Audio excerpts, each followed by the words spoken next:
All right. Says we're live. What's up, everybody? We were waiting for Retro before we started, but he didn't show up. So I said he'll jump in when he gets here. He'll get here. So yeah, we're Tuesday edition. There he is. Boom. Head to yesterday. All is cleared. Who wasn't going to be here yesterday?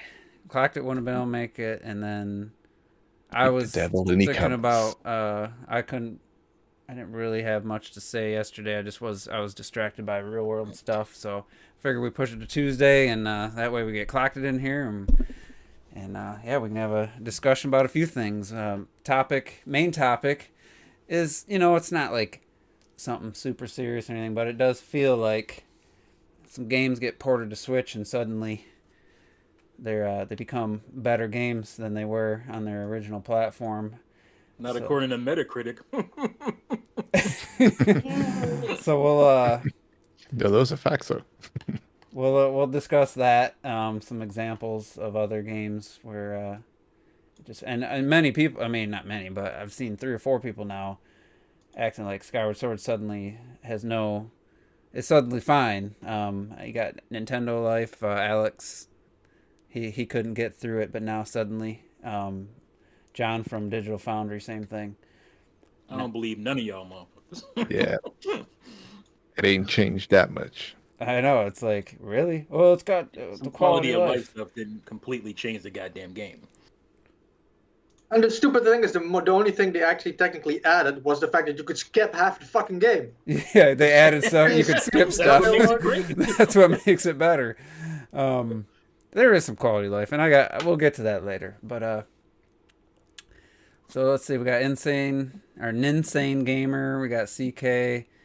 Sounds like copyright infringement to Donnie. What's up, guys? So someone might have to go to jail. Did anybody start anything new since the last podcast? I did. Anything brand new? I started Darksiders 2 again. I specifically bought the definitive edition, which I always refuse to fucking play. Because I never played the DLC because Nintendo fucking never released it on the Wii U. So I started playing the definitive edition with like better frame rate, improved lighting engines and shit, and I've been like now you're playing at 60. I've been spamming Juice's chat with screenshots and shit all the time. Apart from that, nothing else. Does it feel better at 60 FPS, being it's more of an action combat? The only thing I don't like is the fact that it changed the colors. It's very desaturated compared to the Wii U version. You don't have the gamepad stuff, but it definitely feels like it plays smoother and faster because the Wii U one didn't run as good. So I definitely feel like I'm gaining something while I'm playing this. Plus, the Wii U version, they cut a lot of random content. For example, you have a wide open field. And on the Wii U version, they removed all the fucking trees from that field, for example. And they added them here. So for me, it's kind of like somewhat of a new experience in a way. Yeah, because they're probably only using one core of the CPU when they ported that. Because that was a pretty early port, wasn't it? If I'm not mistaken. I bought this on launch. It was one of my launch titles that I bought. Yeah, and Shadow Fox is here. $70 for this shit. Shadow Fox is here. He could probably confirm. I know. Yeah, they didn't use Black Ops 2 for sure. They were only like trying to get the game running on one CPU core, and and just getting the games out. Which back then, you had to launch with 20 games to not be ridiculed. For a couple generations there, after the N64 and some of those generations where you launch with a couple. The GameCube changed the game. Yeah. Oh, Dreamcast. I remember the GameCube had quite a lineup. The Wii U's, I mean, on paper was pretty good, but it's just the ports weren't that good. Trees were CPU bound, something. So anyway, I didn't start anything new, but I do have some progress on Returnal. I was stuck for there a little bit there on the third biome. I only got to the boss like twice, I think. And it's an amazing boss. It's straight out of Bayonetta. It's just super cool boss, but it was hard to get there. Finally beat him Sunday night, and then I tried it again on yesterday. I probably put 6 hours in that game the last 2 nights, and I got to the 4th boss. It's a really cool fight. But yeah, that game it's challenging, but it's one of those keeps you coming back for more kind of challenge. It's not super frustrating. So I was trying to. I thought, I'll play a couple nights in a row. I should be able to make some good progress. But yeah, I got the one boss, and then there was kind of a slight change to the. It does a forced death right after the 3rd boss, so I was kind of bummed because I had an awesome build. But anyway, it's a cool game. I'm just gonna. I'll quickly throw this out. I will be starting something tomorrow, because fuck Best Buy. That's where that. So, I think Donnie already said it in the chat. Sequel to one of my favorite DS games coming out today, and Best Buy said, "You know what we're gonna do? We're not gonna have your game available." And I'm like, "Sons of bitches." And I was like, I'm so close to doing what I did on the 3DS for Fire Emblem and just downloading that bitch. I don't want to spend twice as much money on it. But I'm low-key tempted to do it. But it's supposed to come tomorrow. And if it don't come tomorrow, I'm going to just say, fuck it. Twitching. I will spend the money. I don't care. Dude. I had to avoid Twitter for like 2 weeks. This keeps happening to you. I know. And it's out of spite. It's like somebody hates me, which is fine. But fuck you. You can't get it anywhere else. I could get it somewhere else, but I've already return it. You can just return it. At this point, that's where I'm at mentally. And I had to do the podcast, so I can't go to the store. Yeah, I was gonna do that for a game. What was it? It was a few years ago, and I was like, really? And Best Buy lost, or I ordered it from Best Buy. I had it shipped day and date to my house, and it had a FedEx tracker, and it had no tracking after it left the facility for like 2 days. Oh my! That's literally what happened. And I went to the store. There's nothing we can do. Call this number. I called the number, and I had a refund, like within minutes on my account. Like he just took care of it, and so they must know if it doesn't have any tracking after it leaves, it just has no other tracking that it's just lost somebody. The tracker didn't show up until maybe like 30 minutes ago, and then it goes, "We're leaving Atlanta," and I went, "What the fuck are you doing in Atlanta for?" And now I'm just like, all right, this is what we're doing. What the hell game was that, though? It might have been Resident Evil 2. I do remember you saying that. No, because I got the Steelbook, and I wouldn't have got that. It was something I was looking forward to. Was it Tomb Raider? No, because I was physical. Yeah, so I just went to the store and got it, and then just said it might have been a Switch game, but either way, that's kind of nothing else. After the podcast, I might go to Walmart and just say fuck it. That's where I'm at. Yeah, you can just return it. Yeah, as a spite, because you ain't gonna ruin my night. Fuck that. Do it now. I'm already mad. I'm already mad. It came out on a Tuesday, and I'm like, why can you do this on a Friday like other days? I remember you talking about it, but I've not seen one ad on YouTube. I think we should give him a podcast challenge. You should literally just get up now, and run to Walmart and see how long it takes him to get back. Yeah. You copy the game. I'm dead at it. Don't do that. So what kind of game? What's the sequel like? Because I've not seen. So send your mom. Mom. Well, hold on. Wait. What is the first topic, Juice? Because I probably could come back in like 30 minutes. Yo, he's desperate too. I was going to talk about. I was going to talk about how Nintendo fans deserve shitty online because. That's fine. We didn't buy the Wii U. I will be back in 30 minutes. I'm that's not a joke. Just turn your camera and mic off. Leave everything on so you're okay. Wait, which game are we talking about? That's not my fault. Leave your camera on just in case Mom walks in. Yeah. I'm not gonna leave the camera on. Mom walks in nude. My mom should be walking nude in my house. How y'all doing? You know what? All right, look. It's the ones with you two. Okay. Yeah, I'll be back in 30 minutes. Okay. Oh my god. I did not mean him to do that. He can't wait one day. That's like Robert. For Force Awakens, he bought the digital copy. Yeah. Was it a week early or something? Just so he could watch it for the 18th time before the Blu-ray came out the next week. So I was like, dude, man. Yeah, I mean, to be fair, if it was a game I really wanted, if that was like Breath of the Wild, like launching now, and I didn't have it, I'd be going, man. I'd be going. So on my horse. What's up, Brebe? What's up, Lucius? Yeah. So T, you and Shadow, he's in the chat. You guys had a discussion after a pretty ridiculous tweet, and the dude said he was joking later, but you never know. You can say whatever after the fact. Basically saying it's Nintendo's fans' fault for not buying a Wii U, why we're getting lesser stuff, because the Wii U, a lot of people have been pointing out all the things the Wii U could do versus the Switch lately, and people starting to notice now. That was a rebuttal, saying, well, no one bought that, so why would Nintendo try that again? Obviously, basically the crux of it's our fault.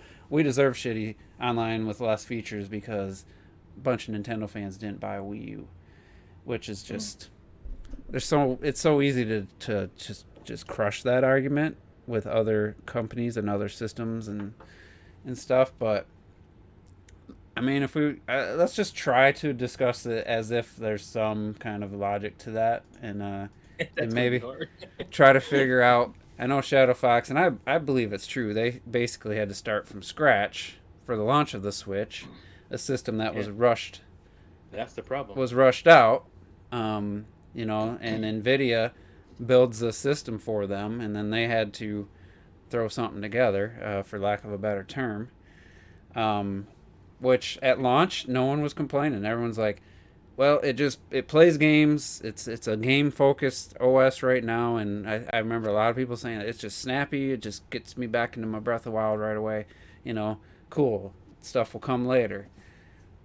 4.5 years later, and 4.5 years later, still nothing. But here's the thing, even with that premise, just quickly, that premise of, they had to do the NVIDIA thing, it was last minute and all that stuff. Okay, you're a $40 billion company who's been making video games for 40 goddamn years. Why are you in a situation where you have to scramble? Like, you should have this stuff down by now. Well, if they would have an account 35 years. Oh yeah, 35 years. My bad. Well, and I don't know the exact technical reason, but why couldn't Nintendo Network IDs transfer over? Even if it's a different system, you still have all our information. You still know what games we bought. Why couldn't we reuse our Nintendo Network ID on a different system? As far as I can tell, the PS4 is nothing architecturally like the PS3, but I could log in to my Terminator Juice 1 account on my PS4. Like, I don't know why you couldn't. I don't know why that wasn't there, but either way, my Xbox Series X recognizes my Xbox 360 account, like come on.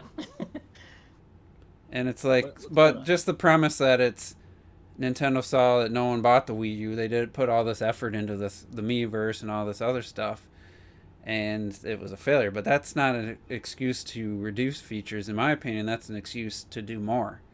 The reason you should be trying to succeed by doing more. Okay, we did all this with the Wii U. It didn't work. Well, let's do more this time. Like, I mean, you could just look at the PS5. The PS4 was a huge success. It had no backwards compatibility to speak of.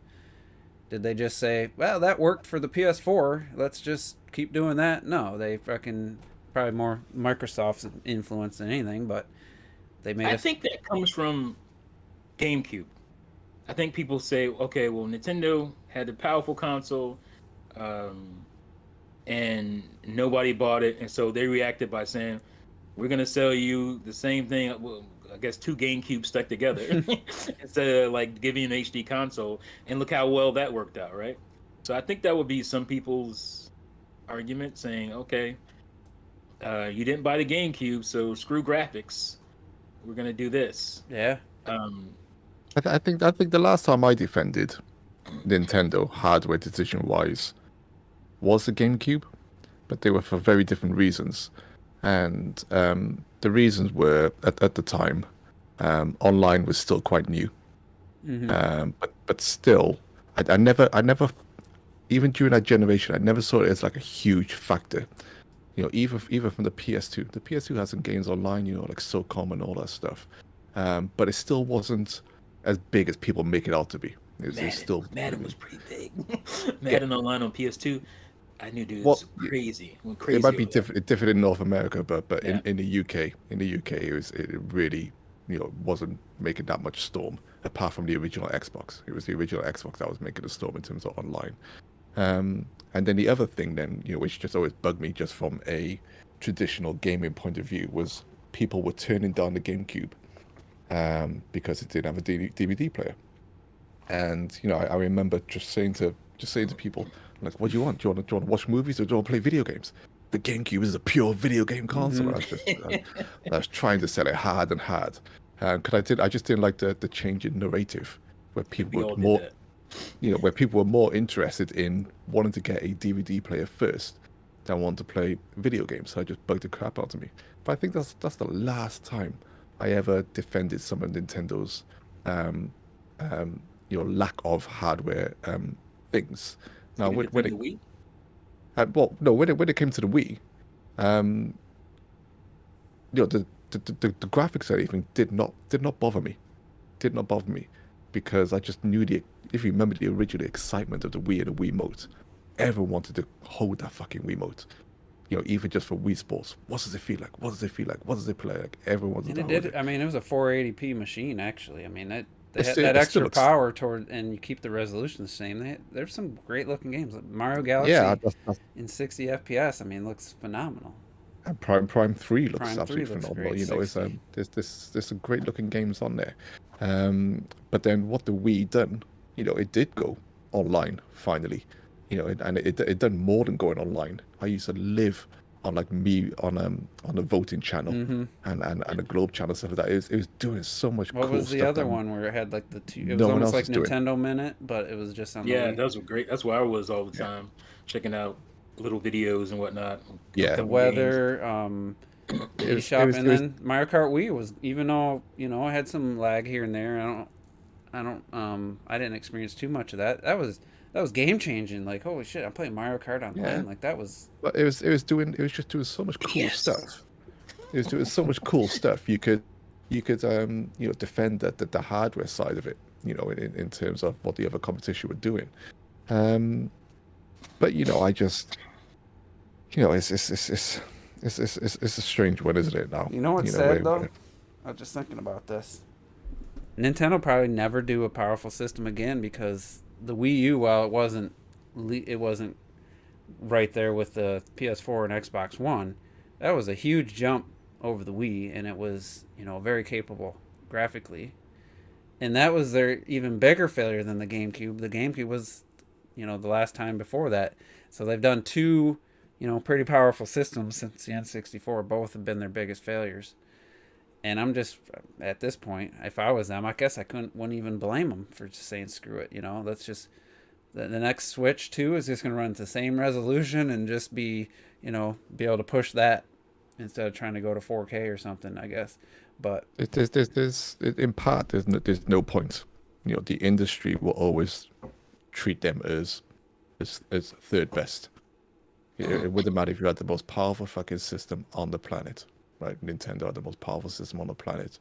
Companies like EA, Activision, all these fucking douchebags who get all the money, they are not going to prioritize a Nintendo console first over Sony and Microsoft now. I hear that, and I've always agreed with that, but there's also a part of me that's like, let's get in a situation where we can prove that. Like, Nintendo, just once. Hit them with a powerful freaking console, and let's see what happens. Powerful console that won't be any trouble to port games to or any of that stuff. Just like Microsoft and Sony's console, and let's see. Well, that's interesting, because look at how gamers jumped from PlayStation 2, the biggest selling console of all time, to the 360. I mean, the PS3 eventually caught up. But everybody migrated to the 360. You got that shit don't count. You had the Call of Duty crowd, and then we switched to PS4. We switched to PS4, and all of a sudden the Call of Duty crowd completely migrates to PlayStation 4, the majority, and a lot of the third-party multiplats. So it's not inconceivable that fan bases would switch to a different platform to follow But they're switching between the two big two, and in two situations where one console launched at a stupidly high price that hardly anyone didn't want to pay, which was a PS3, and then the PS4 launched cheap. Xbox, yeah, and done everything that the Xbox. So Nintendo put power and release it be cheaper. Than the I just don't see these people going. I don't see a lot of gamers going over. I don't see developers want to prioritize Nintendo as a market leader for development of software. I think those days are long gone. Well, they don't have to be it's stupid. It's stupid anyway, because people always say like, oh, but if Nintendo just had the power, they would get all the games. But like, people forget like systems like the Wii U, and the fucking like DS, they got fucking Call of Duty. They got all that shit. Nintendo at those points didn't use the power and got the games. It's some kind of weird ass thing where people are like, no, Nintendo needs all the power. It's like they don't need it. I'm in the same boat as T. I would love to see Nintendo make like the fucking strongest console ever. And like, yeah, I would benefit that because I'll see my Nintendo games look really cool and shit. But mostly so that people can shut the fuck up and they'll see that no, you got the strongest Nintendo console ever. You still won't get those third-party games day and day. You just won't see that. There's just this bias in the industry. It's not just about the power. It's about it being the same architecture. That if there was, fairly equal power. Same architecture, so it's not a 6 month to a year porting process. It don't matter how powerful it is. If you still have to completely recode your game, they got to take away that hurdle. And then I consistently have felt this way for many years, that they're not. Maybe Call of Duty wouldn't be 10-15 million seller on a Nintendo console that's the same. But can I just say, Terrell, if you're listening, he's at 15 minutes left. Yeah. There would be no reason not to have your game day and date. Like, that's what I want to see. Like, I want to see. Yeah, I want to see the situation where. I understand that. I just honestly, like, Capcom. You don't think Capcom would have their new Resident Evil games on a Nintendo platform that was powerful enough to run them? You don't think if the Switch was more capable, we wouldn't have the Capcom had the new Resident Evil game on GameCube when it didn't sell. So yeah, and you got to remember about how much third parties have changed now. I tell you, Nintendo's most trustworthy third party partner is fucking Sega of all people. I stand by that. Right, it's not fucking Ubisoft, who might come second, right? But it's Sega. Whereas it comes to like Capcom, fucking Namco, fucking Konami, or even when you say these names, they're fucking dead anyway. And then who you left with? The Western third parties, who you're not gonna see Rockstar prioritize the Nintendo fucking system. You're not gonna see EA prioritize. They don't have to prioritize it if it's just a copy and paste, like the Xbox One and PS4. We've been in the copy and paste. We've been in the copy and paste without any type of hurdle, without any type of roadblock that makes it a challenge to them to bring it to Nintendo's. We've never had copy and paste. What was that? Yeah, and at the end of the day, what hurdles were there on the SNES? For some of these companies. SNES got it. What games didn't it get? Sega. The NES or SNES got everything. From like EA and stuff. Like, come on now, dude. They got every game. They got every game. There's not a game unless Sega had a exclusive. Like Sega had some exclusive deal with EA, but or like Road Rash and Mutant League Football. Yeah, I mean you got exclusive deals and stuff still. I mean that's completely different because I would buy Madden on Super NES. My buddy would buy it on Genesis or FIFA, whatever. There wasn't a game particularly, like I said, there's exclusives. There was more focus on them back then. But either way, I think I'd be curious. It'll never happen, but I would just be very curious to see because I mean, obviously we disagree.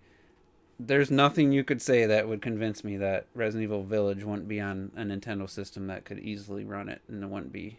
I mean, with everything else all the other games they ported, the older games, they put everything on everything. Capcom does. Capcom some hoes. They put that shit on a toaster. It might not sell well though. That's the thing. They might not sell to their expectations, but I mean, if it's not an extra year of development and extra cost, a huge extra cost, and if it sells 100,000, like we said on Wii U, like what Call of Duty sell, like 300,000 Black Ops 2, I think. So do you think now, like, for example, with the Switch, because I'm sure we're going to be coming on to this anyway. When we look at the third-party games that have sold on the Switch, now we hear stories like The Witcher 3 sales shot up because of the Switch version, and we're looking at some of these third parties coming on the Switch and people interested and buying the software. Now is that because it's on a Nintendo platform, or is it because it's the Switch and it's a portable version of The Witcher? Portable. It's portable. Yeah, so in a scenario where we did have a PlayStation 5 Switch standalone console, do you think sales would be even, or do you think these crowds would prioritize the Sony or Microsoft consoles over the Nintendo one? If Nintendo were doing everything with, I think they prioritize the Sony console because they still mad about Vita. They still mad about Vita, son. Are you talking about the consumers prioritizing or the developer prioritizing? I'm talking about consumers, and let's just say the developers make it one-on-one. It releases day and dates. All versions are exactly the same. Well, then you gotta look at install bases to really fairly judge that. But I mean, let's say we're looking at a world where Nintendo finally has the best of all worlds. They've got then everybody that's a Nintendo fan doesn't have to go out. Everything's perfect. Nintendo fans don't have to go out and buy an Xbox or a PlayStation to play certain types of games. But that's a lot of people. I would still think, if you're a Sony person, you buy the Nintendo system. Like me, I have a big library for me of PlayStation 4 games. If I got the Series X, then I'm gonna have to decide. Well, do I want to buy Resident Evil 9 on the Series X or continue I have 4 or 5 games now on the PlayStation, so there's a little bit of that to consider. So yeah, I mean, but if it happened for a couple generations, I don't think anyone would think anything about, oh wow, Nintendo's getting that game day and date. Like that shouldn't even be. If we lived in a world where that wasn't even like a surprise or a question, like then it would just be probably like Xbox and PlayStation. The PlayStation version outsold the Xbox One version of certain games 2-1. Other games were closer. Other games were more than that, 3-4 to 1. But it's just, who knows? In the end, the stigma will always remain. Nobody ever bought a Nintendo system to play third-party games, with the Switch being the only exclusive because of the handheld aspect of it.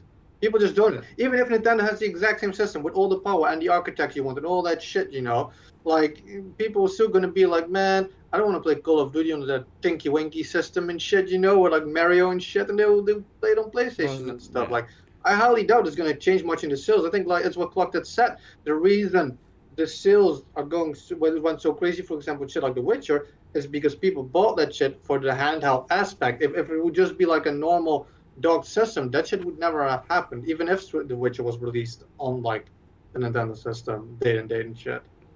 It'd be curious. It'd be very curious to see, like, let's say all systems came out in a similar time frame. They're all around 10 million, just throw out a number. It would just be very interesting to see what a day and date third party game would do. I know the first generation, the first year or so, I think people wouldn't be used to buying games on it. It's just been so long, and it's never really happened. GameCube was the last time, honestly, where you just like a game was coming out and it's like, oh, you got the GameCube, PS2, and you got the Xbox version. Like, which system do you have? That's the version you buy. Like, that's how it went. So it's just one of those hypotheticals that'll never happen, and there might even be consoles 2 generations from now. They might just be streaming everything, like from the cloud to. It's gonna get harder because Bethesda, bro. Like, these guys are beefing up. Sony and Microsoft are beefing up their first parties. So Nintendo games are cool and all, but I still got to get those games. I still got to get those other consoles for this, and that. Yeah, You know, that's a good, Mario. that's a I like good point. Mario and Zelda, but look at this, and that. You And know, so we've lost Bethesda now. they ain't gonna be able to continue. I don't think. Just kind of. They're not gonna be. I don't think they're gonna be able to do what they're doing this gen, next gen. Because first of all, Steam Deck is coming, but I don't know if that'll be in effect. But Steam Deck is the beginning of something. I think that a lot of people are gonna jump in on this shit. If Steam Deck does mildly well, and you're gonna get some serious competition in that space as well. So you can't just sit around and rest on your laurels, especially when you're not delivering. At least how I feel in your first parties this generation. They're not as good as I think they should be. So you got some competition. You got to come up with something, because that handheld on the go stuff ain't gonna be your thing anymore. That's true. Also, like everybody always wanted all the consoles to be more like PCs, but now nobody saw it coming that PCs were gonna be more like consoles and shit. And right. That's just the better. That's a better recipe. Right. So the bad latency. People sitting around talking about cartridges, because we saw this tweet the other day where the guy was like, "People are missing this really big thing about the Steam Deck. It's all digital." Yeah, like, no shit. Like nobody. You don't think people realize that it's going to be digital only? And he had like thousands. It's being overlooked. This one feature's been overlooked by everybody. How can it be overlooked when you wouldn't even be looking for it? Period. It's a fucking Steam machine. Why would it have a physical slot? Like, oh yeah, my Steam library. I can't make it physical all of a sudden because I have a... So Nick asked if anyone has been a one console user. I was Super NES, N64 until the Dreamcast came out, and then that's the first time I had Dreamcast, GameCube, and Xbox. But Bad Latency said that today multiple third-party day-and-date games came out from Square, Koei, and Capcom. I know one's that World Ends With You game. I don't know the other ones, Capcom especially. Samurai Warriors was it? Oh, yeah. Smaller games, yeah. And who else did you mention? Square, Koei, and Ends With You. Koei would be Samurai, and Capcom was Ace Attorney. Okay. Yeah, I mean, that's been happening. That's going to always happen because, It is interesting, though, because there hasn't been too many day-and-date games to get 3 in the same window of time. That's kind of new. But, again, those aren't... You're talking about, like, large, titles that are, like, open-world titles. Stuff that really taxes on the CPUs and stuff like that. That's what we're talking about. We're talking about, quote-unquote, AAA first-party or third-party titles aren't going to be. Yeah, I honestly didn't know 2 of those games were going in day and date. I thought those were Switch only games. We're talking. Sorry, bad latency. What we're talking about is Nintendo being the priority system when it comes to software development, and people choosing that system to buy the bulk of their third-party multi-platform games on. The Nintendo consoles are always going to get exclusives, and same as Sony and Microsoft. That's how the game works. But what we're talking about here is a change in narrative that Nintendo has not seen, arguably, since the NES, where their system is the first go-to system in terms of consumer mindset as well as developer mindset to publish and develop those games on and to buy those games on. And we just have not seen that in years. We're talking about scenarios where Nintendo have released those powerful consoles in line with the other big players, and people haven't chosen the Nintendo system as well as the third-party games as the first port of call. I say people, we're talking about just majority here. Of course, games still selling stuff, but it's just something that we haven't seen. And what we're saying is, if Nintendo, and Juice makes a good point, I feel like it would take multiple generations of being consistent with a powerful console in line with everyone else, would we see that narrative change back to where if Call of Duty Black Ops 10 launched, the Nintendo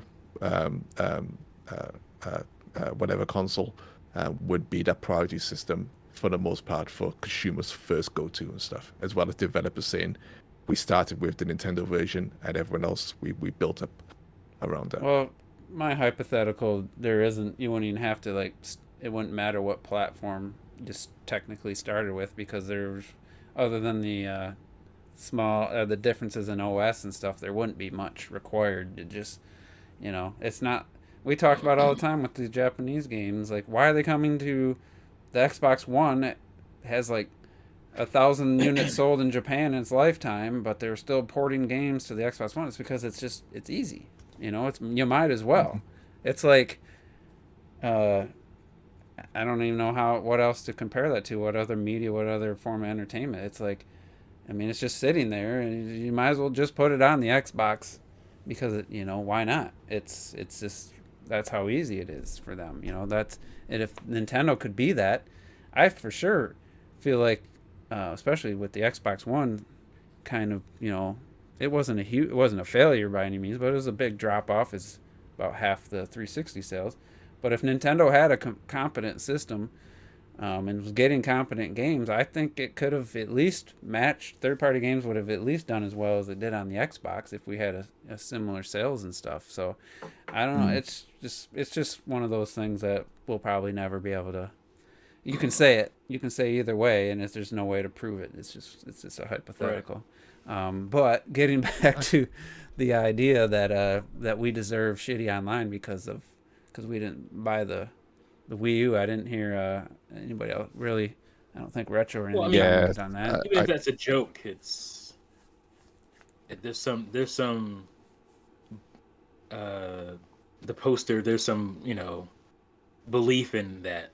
I think. Even what would make you think that, to make it even a joke out of it? Well, to be fair, I can understand the joke side of it. It's just like, me too. You're loving this Nintendo console now, but you fucked over the last one. You don't deserve all the goodness that came before. Mm-hmm. Now that you're jumping on with technically what is the system just because of this one's selling points, and that could be. Yeah. It's stupid anyway when people say you don't deserve the online now because you didn't buy the Wii U. When the narrative was nobody buys the Wii U because it has nothing, and the next system will have everything. Yeah. It's like you're trying to spin the narrative, and it makes absolutely no sense. It's such a stupid statement we did. I didn't even know how to respond to it. Nintendo will get it right with the next system, guys. They'll get the online. They'll have good online. I know OJ said that 1,000 times. The NX will have good online, and we'll have this, and this. Was a big talking point for a lot of people, assuming that Nintendo was going to get with the times of 2001 with online. It was a foregone conclusion at some with the online standards. Who would have thought that we, instead of having a message system that's a little bit hidden in Miiverse, instead of just being part of your friends list, you thought, they'll just incorporate that. We know all those apps were developed independently when they're trying to get the Wii U OS put together. They'll just incorporate that. No, they'll just take out messaging in Miiverse altogether. You'll get nothing. You'll be able to look at people's playtimes. That's all you get. No one thought that was the direction they were going to go. And it's like, who's that for? I don't even understand who that's even for. I know on Wii U you couldn't see other people's playtimes, and a certain YouTuber made a video showing his playtimes and really exposed himself. And but anyway, so it's just crazy, because to me that's just a defending the Switch to, even if it was mostly joking, just the thought that person came up with that's just another level of Switch defense that you just wouldn't have seen. You just can't. You don't see anywhere. I can't think of any other systems or any other thing where you get these just digging down deep to try to find these defenses or excuses for a system. I've just never seen it before. I wish I could think of more of the ones in the past 4 years that we've seen that were just like, really? Like, remember, oh, the dev kits. They don't get the dev kits. We're going to get day and date. You know, the dev kits came out late. These games have been in development for 2 years. They're not going to be on Switch day and date. You got to wait a year or two. You know, that shit never Where happened. Are those guys? Except for these smaller games, and a few Ubisoft did it a few times, you know? Like, it's just to me it feels like a low key just way to defend the Switch for having a shit online service with missing apps, missing features that honestly 2002 standards, you know, as far as messaging and parties and friends and stuff, it's unacceptable. And it's, you know, I kind of just let it go. I forgot about it. I just gave up on thinking about it. And then that tweet and T and Shadow's discussion just kind of brought it all back to the surface for me. Thinking, well, that's why it makes people angry, because it does feel like Nintendo's just trolling you with some of this stuff. It's just like, it's not only you're not doing this stuff, you're trying to piss me off. It just feels that way. You do get the impression. Have themes of black and white, and you're like, oh, they'll add more later. Nope, not a goddamn thing. 4.5 years they added the ability to zoom in for some reason. You can zoom in the screen. What is that? Like, they do these weird, just strange things that make no sense. It's like fine. We got the mobile phone app. Make me mad. we got the mobile phone app. Make me mad. And you know, they got the phone app, and you think, all right, it's trash now, but they'll get run. As soon as games come out, we'll get apps for every game. No, just 3 games. Just Smash. They just sit there, and you're just like, who's? Like I said, I remember I posted that on Twitter before. I said, you know, I'd love to see how many people use this. I bet hardly fucking anyone. You get about 5 people replying. I use it. I use it all the fucking time. You know? It's like, yeah, you're the only 5 motherfucker who fucking use it. I use my phone for Discord when I'm upstairs and we're playing Smash and stuff. I mean, exactly. So I mean, in a way, Nintendo was right. You're going to be using your phone, but why? It's so poorly executed. Yeah, but that's because we essentially have to. Whereas if I'm playing on a PS4 with my friends, we use the voice chat. We use the voice chat on PS4. Yeah, because T and I were using voice chat, and you don't even pay for online. It's free. No. I mean, I'm like, my mind was blown a little bit. I'm like, okay, so I'm not paying. We can voice chat, and I can watch you. What do you call that? Share play. I can spectate you playing games on a totally different fucking console. What? What? That's the kind of stuff you think Nintendo would have thought of, like. You would think. The thing is, they always go into the realms of this stuff. I mean, like I know we keep harping on about the fucking Wii U and its features and stuff, but you know, we just seem to get dragged back to it. But they go into these areas where I remember the video chats right on Wii U, and when I first got my Wii U, me and my friends fired it up, checked it on the gamepad. We're like, holy shit, this video quality is all right. And you're drawing. And he started drawing funny faces over my faces. I'm like, oh, that's a Nintendo thing right there. This is fucking cool. But then that's where it sits, and it does nothing. you can't use it when you're playing a game. Mm-hmm. You know, it's just there, like this separate app to say, yeah, if you want to do a video call with someone, that's cool. But then that's all you're going to do. I wonder if it still works. We should fire him up. Remember, I think the only place that I actually fucking used that camera, I always hated it because we would accidentally push the button. So playing Nintendo Land, and it was a button that would activate the camera, and your face would be like fucking on the screen. Let me get my gamepad T. Let's find out. Oh, my battery's dying. Oh, wait. I'll wait there. Click on my Nyko battery. Ha-ha! Yeah. We're going to test this shit live. I don't care what anybody said. That thing was so goddamn comfortable. I got battalion walls on, so I'm going to have to turn battalion walls off. Somebody's going to be like, you guys are shitting on Nintendo's Online again. You know, same old. We haven't actually done anything like this in a while. I don't know where the app is for the video chat. I don't see it. Did they remove it? I have mine in a folder called apps. Oh yeah, I have an apps folder as well. And that's when I go into mine. There it is. Wii U chat in the apps folder. Look at that. We both had it. Signing into Nintendo Network. So sorry guys, we're doing a little live test. And Augmentation. I think I have my Wi-Fi set up on the Wii U. I wonder if I can get it on the TV here as well. See, should be able to. It's not signing in. That's not a good sign.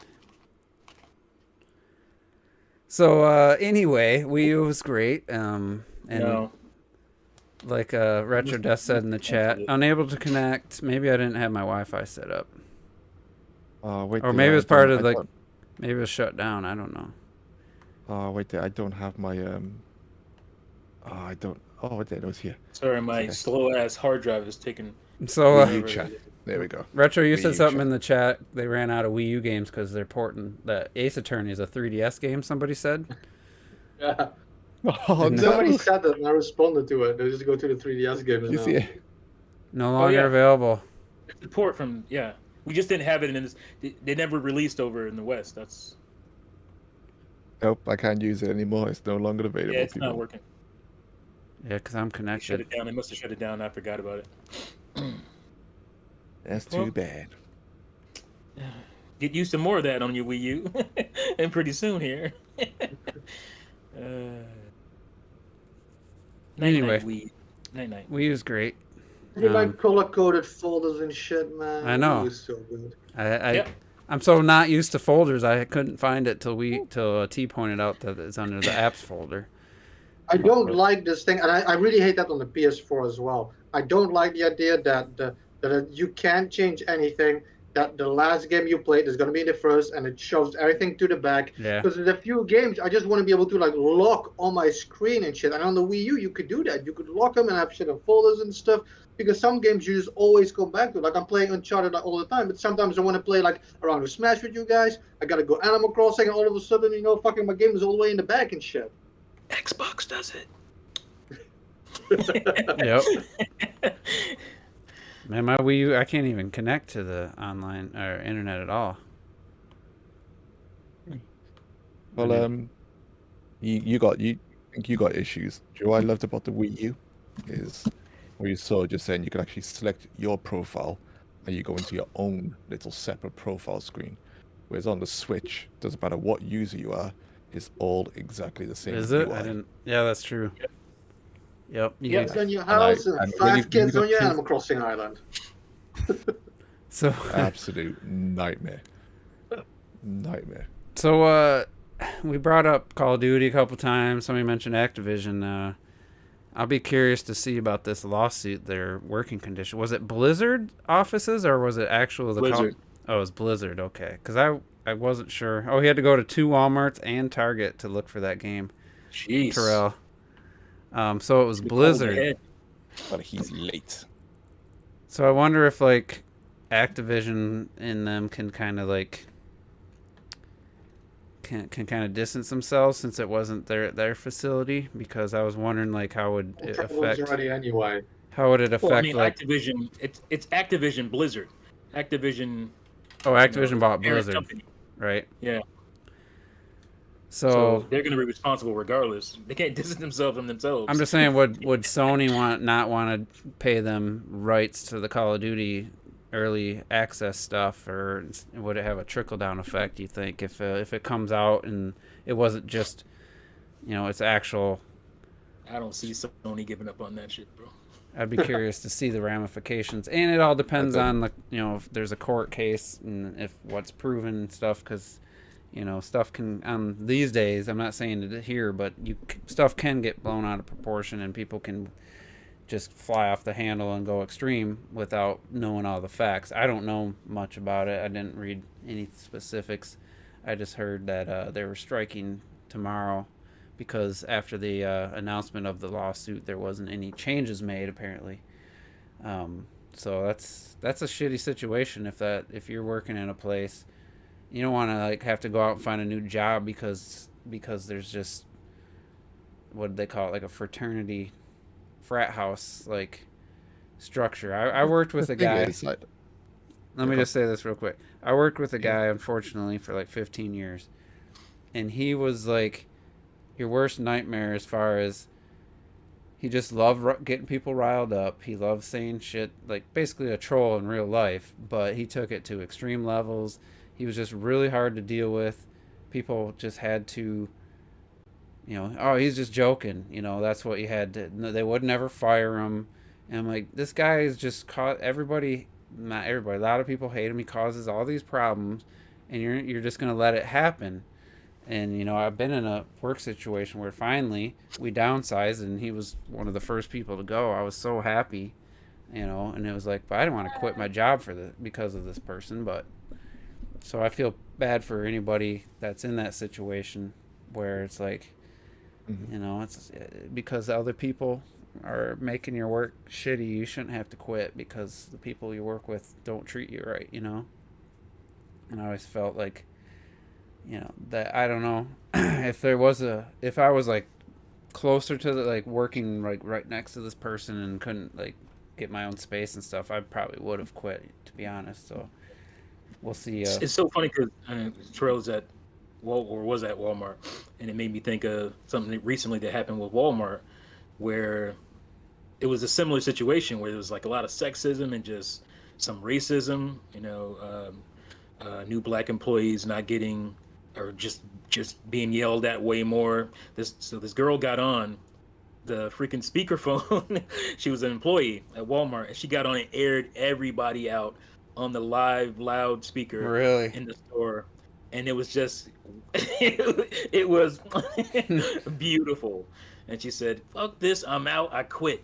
And that was just it was a beautiful thing to see. But when you push people that much, like to where they do something like that, like I used to hate getting on the speaker and flubbing something I was trying to say. Is like feel embarrassed by that. When she can get on there and air out people, just call people names, Jake over in Home and Garden or whatever, Lawn and Garden, and he's doing this. He touched my ass. All this. I'm like, holy shit. She had enough. She had just had enough. And yeah, I mean, it sucks. It sucks to you being put in that position where, like, you have to quit your job. It's like life is shitty enough. Like we don't need, and this is where I have to go to get my money and my livelihood so I can live my shitty life. And you're gonna shit on me too? Like, I couldn't imagine. You wonder why people, go crazy and blast up their workspaces and stuff, because it's like, really, this is gonna happen to me here? And that dude I was talking about, he would laugh at a story about bullying or something. He would laugh and say they're just pansies. You gotta, they're not thick-skinned. Kids these days aren't thick-skinned, there's some truth to some of that. There's some truth to that. But different generations, are raised differently, and he wouldn't take anything. Like, to him, basically, I think it was. I'm not saying basically. I know for a fact he was miserable. Alcoholic, gambler. Ate terribly, and he actually had a stroke a few years ago. And it's like you get what you deserve there, because he ate. I've never seen somebody eat so poorly, smoke, drink. And just like, I'm surprised he made it that many years. But it's just like, he brought people to the point where fists were going to get thrown, and people so pissed off, and it's just sitting there laughing it up, because his life was just honestly miserable, and you could tell. So I think people felt sorry for him in a way, but at the same time, it's like that people shouldn't have to go through that because somebody else is miserable and taking it out on everyone. So I hope something happens if there's truth, whatever the facts are of that situation. I think what you see come out of this the most is our industry and our hobby in some respects still feels so young to the outside world. So when we start hearing stories like this, these aren't news stories. They're not new. They're in every single inch of our culture and societies around every single part of the world, and you most people want to wish it out, and get rid of it, but it's just always going to persist for various reasons. And when I hear there is Blizzard, primarily, and some of the stuff that did happen, you get disgusted anyway, just from a decent humanity, level, whether it's yeah, exactly. That's true. Whether it's female related or male related or or whatever, if you're a decent human being, you feel disgusted by it. But in situations like this, I think it calls up a different scenario for us as gamers in how we decide to approach this. Now, me, I was a massive Blizzard fan. And I saw Blizzard change, as soon as the World of Warcraft came out. Blizzard North was done. They were done after Diablo 2. They disbanded, gone. And a lot of people left after the Burning Crusade. And I've never been a huge fan of well done, Terrell. Hey, that's not bad timing at all, mate. That's not bad timing at all. Fuck me. That's all I gotta say. That was a. I don't know if I'm angry at Sony, Nintendo, or Square Enix. Holy shit. At least you got it. Well, I'll if we got time, I'll go into it. But Jesus Christ, that was. All right, I'll just finish up what I was saying. When I was trying to take the conversation was, I'm a huge Blizzard fan, and I can see him changing. I've never been a huge fan of BlizzCon. I think BlizzCon reveals a lot about the gamers and a lot about the developers working there. And you watch some of these shows, and some of these shows they're cringeworthy, absolutely cringeworthy from the gamers who are there, dressing up, how they react to each other, to how the developers react to how these people are dressing up and how they look and everything like that, and who's there. It's it can be cringeworthy sometimes. So I'm in this situation now, where we've been in before with developers, where some of these people are just scum, absolute scum of the earth. Not all of them, but some of them. But you have to look at it as a company, because these things at the end of the day has happened within the company. And they clearly haven't done anything about it because it's escalated to this point. It's just poor management if stuff gets like that. Yeah, so how does it affect you as a gamer? Because there's Diablo Resurrection coming out, right? And Diablo 2 is in my top 5 games ever. And I'm like, I fucking want this game. How do you as a gamer now react to a company who's under something like this? Does it bother you? Are you still going to buy the product? Do you look at it from the point of view that not all of them were bad? I know good people have worked on this game, so I got a history of it, and I still want to buy it. Does it impact your thoughts in terms of a gamer towards that company and how you purchase stuff when you hear things like this? What was the other one? What was that 2D game? Is it last night? Last night, that hasn't released yet. Yeah, and I hear the developer of that was an absolute twat towards women.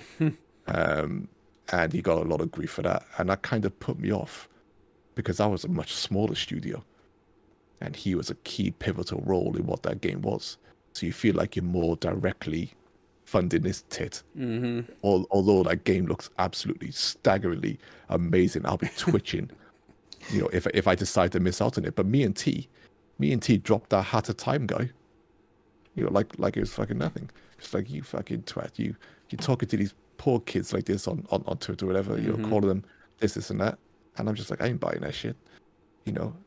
But obviously you're going to get some games where you're just like, fuck you bastards, I fucking need this game in my life. But yeah, how do we approach it? The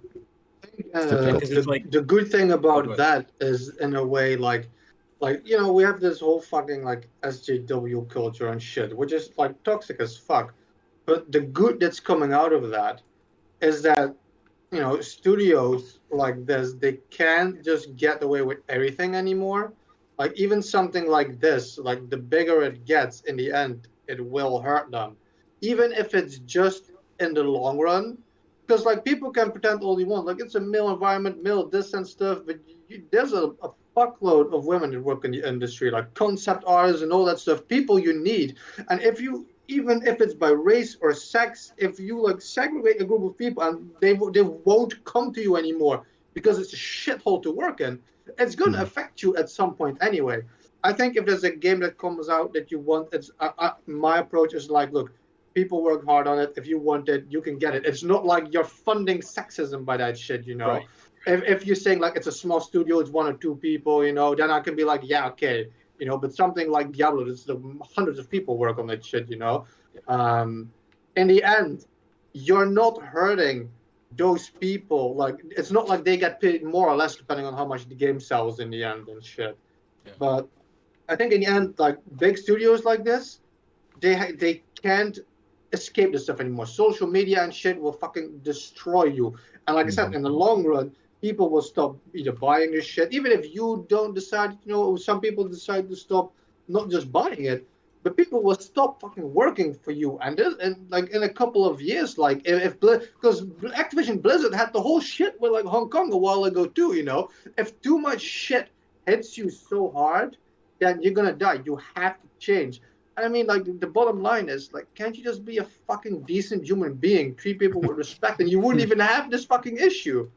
And that's perfect because it's like you got to remember there's hundreds, sometimes thousands of people that work at these companies, and they have nothing to do with this. It only takes 20 and people. to be fair, let me just add, to be fair, with not to make me feel better, but Diablo 2 Resurrection is actually being developed by a second studio outside of Blizzard. It's not even Blizzard internal themselves fully working on it. So I can't remember the name of the guys. But that does make you feel better, though. Activision is that they have a cunt running their company, Bobby Kotick or Kuntik or whatever his name. I'm sorry, that's the only word I can use for this dude. Like there's a lot of other words. It depends if you want to get demonetized. Fucking siphons hundreds of millions of dollars from the company. He don't do shit, and you're laying off these people. Like fuck that dude. Like he needs to go. Like if anything happens, that's what needs to happen. But it's always, like I said, a few people at the top that are screwing it up for everybody. And you want to see these people gone. You want to see consequences and repercussions, right? Visible public ones. And then you're more than happy then to see companies try to rebuild because you've weeded out some of the shit over here. No company's perfect, but you could try and build back up, and that's what you want to see, I think, more than anything else. I think that'd give us more comfort, to know that people involved in this stuff have been dealt with. And I understand gamers, because gamers don't want to hear this shit. It's like, oh man, I come to the game to have fun. I totally understand that. And they want to just be able to blame Hollywood for everything because that stuff only happens in Hollywood, even though your neighbors are probably doing that shit. So, but you got to deal with it because we don't deal with it. This shit just festers and festers and festers, and then your hobby that you used to have fun with all the time, it's always going to be in the shit. Yeah. So get rid of these people now. It's like being polluted from the inside. Like you have to care. You can't just dismiss the people. Like you can dismiss the people when you're 8 fucking years old. You just want to play Super Mario Brothers and NES and shit. But we're fucking adults now. We have to look behind that and shit. You're an adult now. You got to do some adult things, even with your kid hobbies. So, in the chat, someone mentioned the flight simulator came to Xbox, and CK said he's wondering if it's going to soak up his time like Animal Crossing. In the beginning, I thought it was going to be a time sink, but once you get past the, what do you call it? The not the honeymoon period, but this novelty. Well, the novelty. You definitely want a keyboard hooked up though, because there's a lot of functions you need the keyboard for. I don't know how they make it work with just a controller. But that released on Series X and S, part of Game Pass. I don't even know if there's a physical buy. I heard it runs well on a Series S as well. Yeah, I think it's a 1080p 30. It should, honestly, because my old graphics card was like 5 teraflop card, and it did pretty well. Other than a few areas it would chug, but that was not optimized. So it's a cool experience. But the last time I got Game Pass, I re-downloaded it, and I kind of done the things I wanted to do, and I was like, yeah, I'm gonna wait till I get like a super high-end rig before I really get back into this game, so I can fully appreciate 4K 60 FPS or something.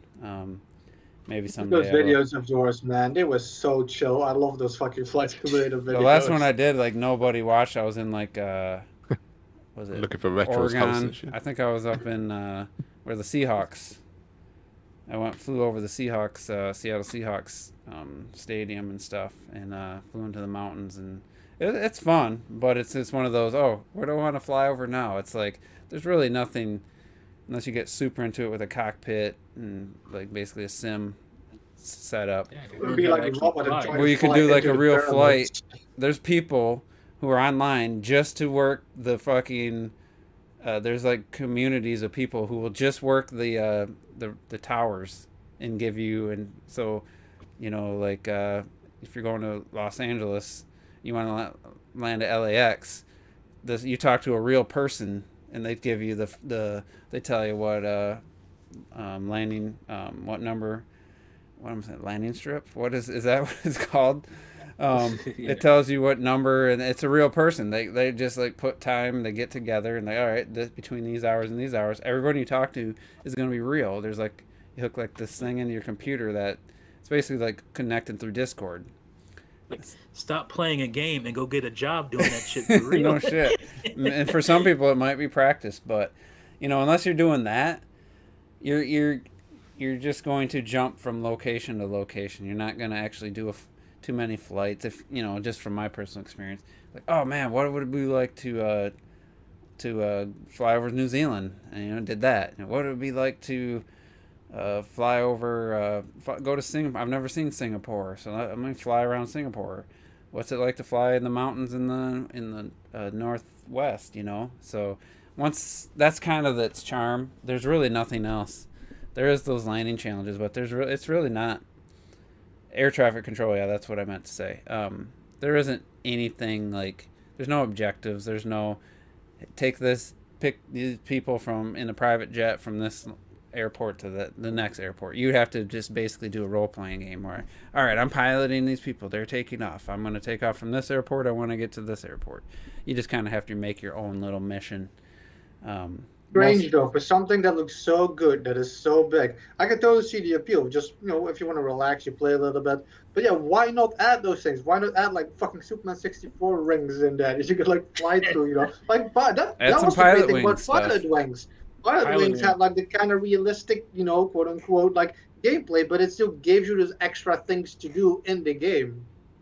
Yeah, that would be something they could do, because there is like a landing challenge, and you got a great game for Switch, huh? Yeah, Pilot Wings would be. I was playing Pilot Wings 64 yesterday. I was trying to get a gold medal on the last one. Something I've just never been able to do.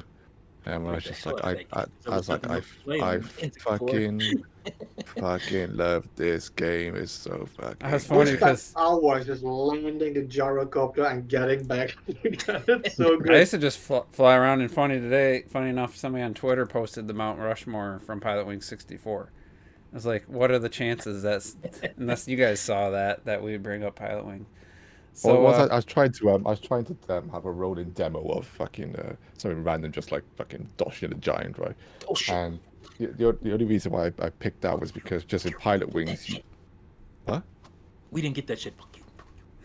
We didn't get Doshia. It's not that good anyway. It's average. Don't tell me it's worth something. Is it fucking real? No, it is. It's expensive as shit. Oh fuck. Don't buy it. It's all right. I wanted it because it was supposed to come out for the 64 DD, and yeah, that's right. I forced myself to like it because you wanted something like that on a Nintendo console, like you're building the villages, but it's like it's really a shit. Yeah, like if you could just play black and white. I wanted that game 64 DD. I never got it, and I won. Okay. But I was saying in Pilot Wings 64. You also fight the giant mech dude. What's his name? It's like mech. I can't remember what's he called. I can't remember his name. But anyway, you run around, you shooting him with the tag, and you shoot him. He's like, oh! He starts fucking running off. So it's like it's got like all this cool stuff in it. I'm just like, fuck, man. I used to just like to free fly around Chicago, and you know, fly, everything's so close together. But back then it was like, wow, this is huge. I'm going from Chicago. Yeah, it was amazing views back then. I don't remember what other cities. I just remembered like the Sears Tower and stuff. And I was like, Michigan was just barely like anything because, you know, Chicago's on Lake Michigan. You know, it should have been a little more represented. And then that's the first thing I did when I played The Crew 2. I got in a plane because it was just, I mean, it was literally Detroit, a little bit of water, and then here's Chicago. You know, they can't make it. That's what Flight Simulator actually does. If you want to fly from, let's say, Michigan to Colorado, it's going to take 2.5 hours. I mean, it's actual real-time simulation, you know, which is cool in theory, but once, you know, basically if you just set it to just regular weather, clear skies, I mean, there's not that much excitement to it. But when you start messing with the real-time weather, instantly seeing what it looks like, oh, now with the clouds, with thunderstorm, and it's really cool.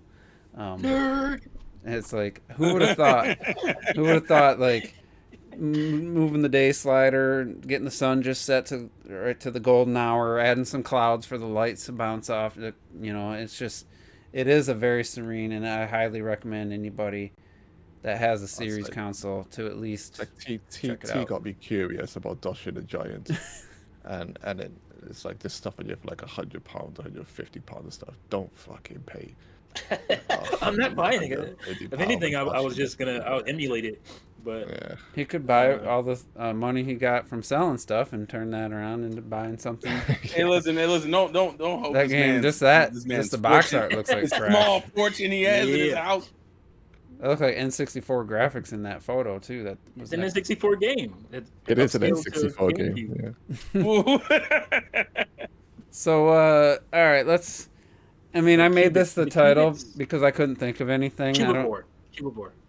I don't know, you know, what we're actually, how far we're going to take this, but I've seen quite a few people loving Skyward Sword. I've seen for sure 2 people say it's now their favorite Zelda game of all time. And then, like I mentioned in the beginning, John Linneman from Digital Foundry, Alex from Nintendo Life. Frauds. I forgot the third person. Oh, I just never could get into the game on Wii. I just could never get into it. And then they blame like the text. And now, oh man, it's so much better. Oh, I got to admit, Wind Waker HD, the quality of life improvements made that game better for me. So I can't say that Skyward Sword is like they didn't make it better. It looks like the quality of life improvements were pretty good. What did you play it for 3 hours? I mean, but you know, it's like it's still Skyward Sword. I mean, it's still the same game, and it's just like, is it the quality of life, or is it because it's on your favorite platform that is popular? Like honestly, and I feel like that's happened before with other games, but I can't think of any like specific. Like Country, Tropical Freeze. I don't remember people saying that was better, but I know. To be fair, with I think Skyward Sword's major thing was that it was on a Wii, and it did come out at the end of the Wii's life, and then there was the massive tutorial, man. Motion control debate around it, and there's also the stigma of the Wii at the time, around that. Everything was against what Skyward Sword was trying to achieve motion control wise and for what it wanted to be. Still sold 4 million copies. No, it's still sold well. Nobody bought the game, T. Nobody bought it. Yeah, Jesus Christ. I don't what I don't like. What I don't like seeing is I think we kind of had this debate before. Whereas I don't like the whole modern game things. Things have changed. Gamers gaming has got like better. So this automatically means that this game is going to be more inferior, and that's what I don't like. And I feel like with Skyward Sword, it got reviewed less in some places. And I think in some ways, people will argue that's what they always wanted to score it. But because of Zelda, because Nintendo, they have to score it high.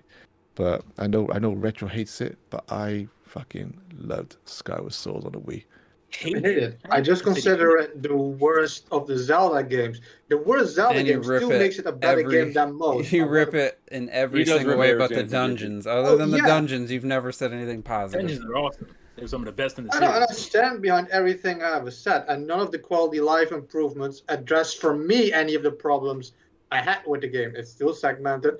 Hey, you can skip the dialogue. Can I skip the fucking imprisoned? No, that you still have to back. I'm guessing you still have to backtrack. I'm with you on that one. But like in the end, I will stand by the fact that the dungeons fucking save that game. They're gorgeous and it's beautiful. But like, I don't want to hear people say now, like, oh, all of a sudden now it's good because I was one of the few who hated it back then. Everybody loved it back then and shit. Like, it's so strange to hear everybody say now, "Oh, I hated it back then." It's like, really, I like, heard a pretty. Skyward Sword is the most negatively received. Not when it came out. Yeah, what? Are you joking? After the game, it's the Zelda effect. It's everybody's favorite Zelda until the next year, and it's like, oh no. I mean, Zelda game. I guess you're talking in the general public, but yeah, like I know. Skyward Sword is the one I hear the most negativity towards. At this time, I agree with that. I totally agree with that. And GameSpot was the only one who basically their review was just complete fraud. They said the controls didn't work, and then that person didn't even try a different Wii remote because just accepted that it was bad. Every other review is like, oh man, these 1-to-1 controls feel great. Wii Motion Plus feels great, and GameSpot was like, yeah, these controls don't work. If you're supposed to be a professional, you're not gonna look around at other people and what they're rating and they're not having that same issue that only you are having. You're not gonna like, oh, maybe I should have got a different Wii remote. Like something's not right. GameSpot are notorious for that. They gave it a 6. Was it in there with Donkey Kong Country Tropical Freeze? It's too fucking hard. They gave it a 6 on Wii U and gave it like a 9 or 8.5 on Switch. That was the first something time. I want to say as well with the motion controls. Like I've always sat and had my head from the fact that I fucking despise motion controls. It's one of the reasons why I don't really like the Wii. But if a game is built around motion controls, like Skyward Sword, I still had fun swinging that sword. I liked it that certain enemies were designed to actually be hit from a specific angle and stuff. And I can't imagine having that thing in my hands and then having to fucking do these magical maneuvers on the console that's already fucking uncomfortable to hold in handheld and shit, And if anyone tells me that the Joy-Cons work better than Wiimotes and nunchuck for that game, I'll call them out. I'll be like, hell fucking no. There's no fucking way. That's what I've been hearing though. I will say the weakness is the Wii could center itself because it still used the sensor bar to identify itself on the Switch. Currently, well, as the reviews came out, you hit the aim, your bow, and your hook shot, and it's like all the way to the left turning, and it's like force turning your camera. Instead of just being start center, no matter where you have that Joy-Con, as soon as you go to aim, your reticule should be at the center of the screen, and then you can move it. So if I'm holding my hand kind of to the side, I guess that's the only issue. Otherwise, because of the 60 frames per second, it actually most reviews I said it actually feels more responsive with the swinging. Now you're losing a way better analog control because the nunchuck's analog stick. That's one of the problems with Twilight Princess HD.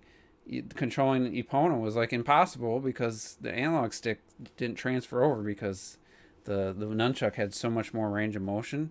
So I would think that I would not want to play that game with the left Joy-Con. I wouldn't mind for swinging to use the right, but I just I really wouldn't want to have to play it that way. Even if I was interested in the quality of life improvements, I just don't want to play it with the Joy-Cons. That to me is like the biggest turnoff. And I got to admit, hearing some of the praise about some of the improvements, and then just, I haven't played the game since the 2011, and I was like, man, if that was like a $40 game, I'd probably be tempted.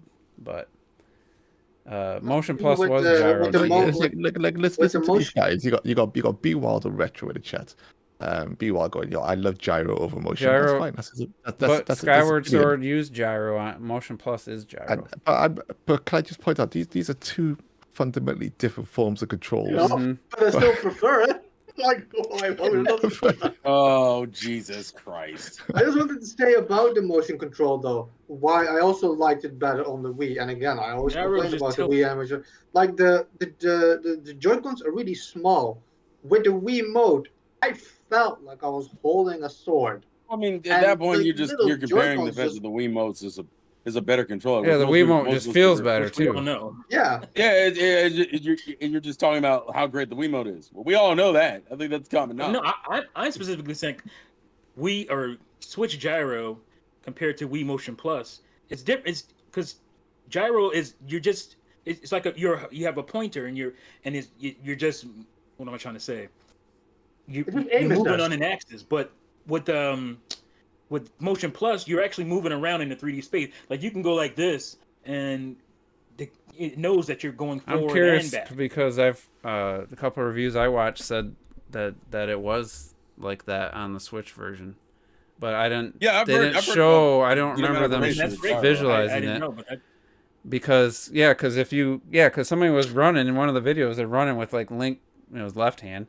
He's holding the sword like just down over here. So I think it does. Because from what I understood, Motion Plus was just gyro because the Wii remote didn't have gyro. It had accelerometers and it had the pointer. Mm-hmm. So the gyro added the ability to not use the sensor bar and still get the motion. So I think it's the same technology. Now the motion using the pointer is different than gyro. So anyone that said, motions where you have to point it at the screen and you have a cursor on your screen, that's the pointer motion. Mm-hmm. But any type of swinging, like in Wii Sports, that uses the accelerometer to judge your speed. So there's like three things going on. There's with the Wii Motion Plus, you have gyro, you have the accelerometer, and you have the pointer. So it was and Skyward Sword, use them all together perfectly. Yeah. So, but either way, because of the sensor bar. Terrell, have you any interest in picking up Skyward Sword HD? I'm curious. I still have the Wii one in package. Like it's sitting. I can almost see it from here. It's literally just sitting there packaged. Is it sealed? Yeah, it is sealed. So I actually have. Oh Lord! From everything other than the handheld mode, you have to hold the L button to turn the camera.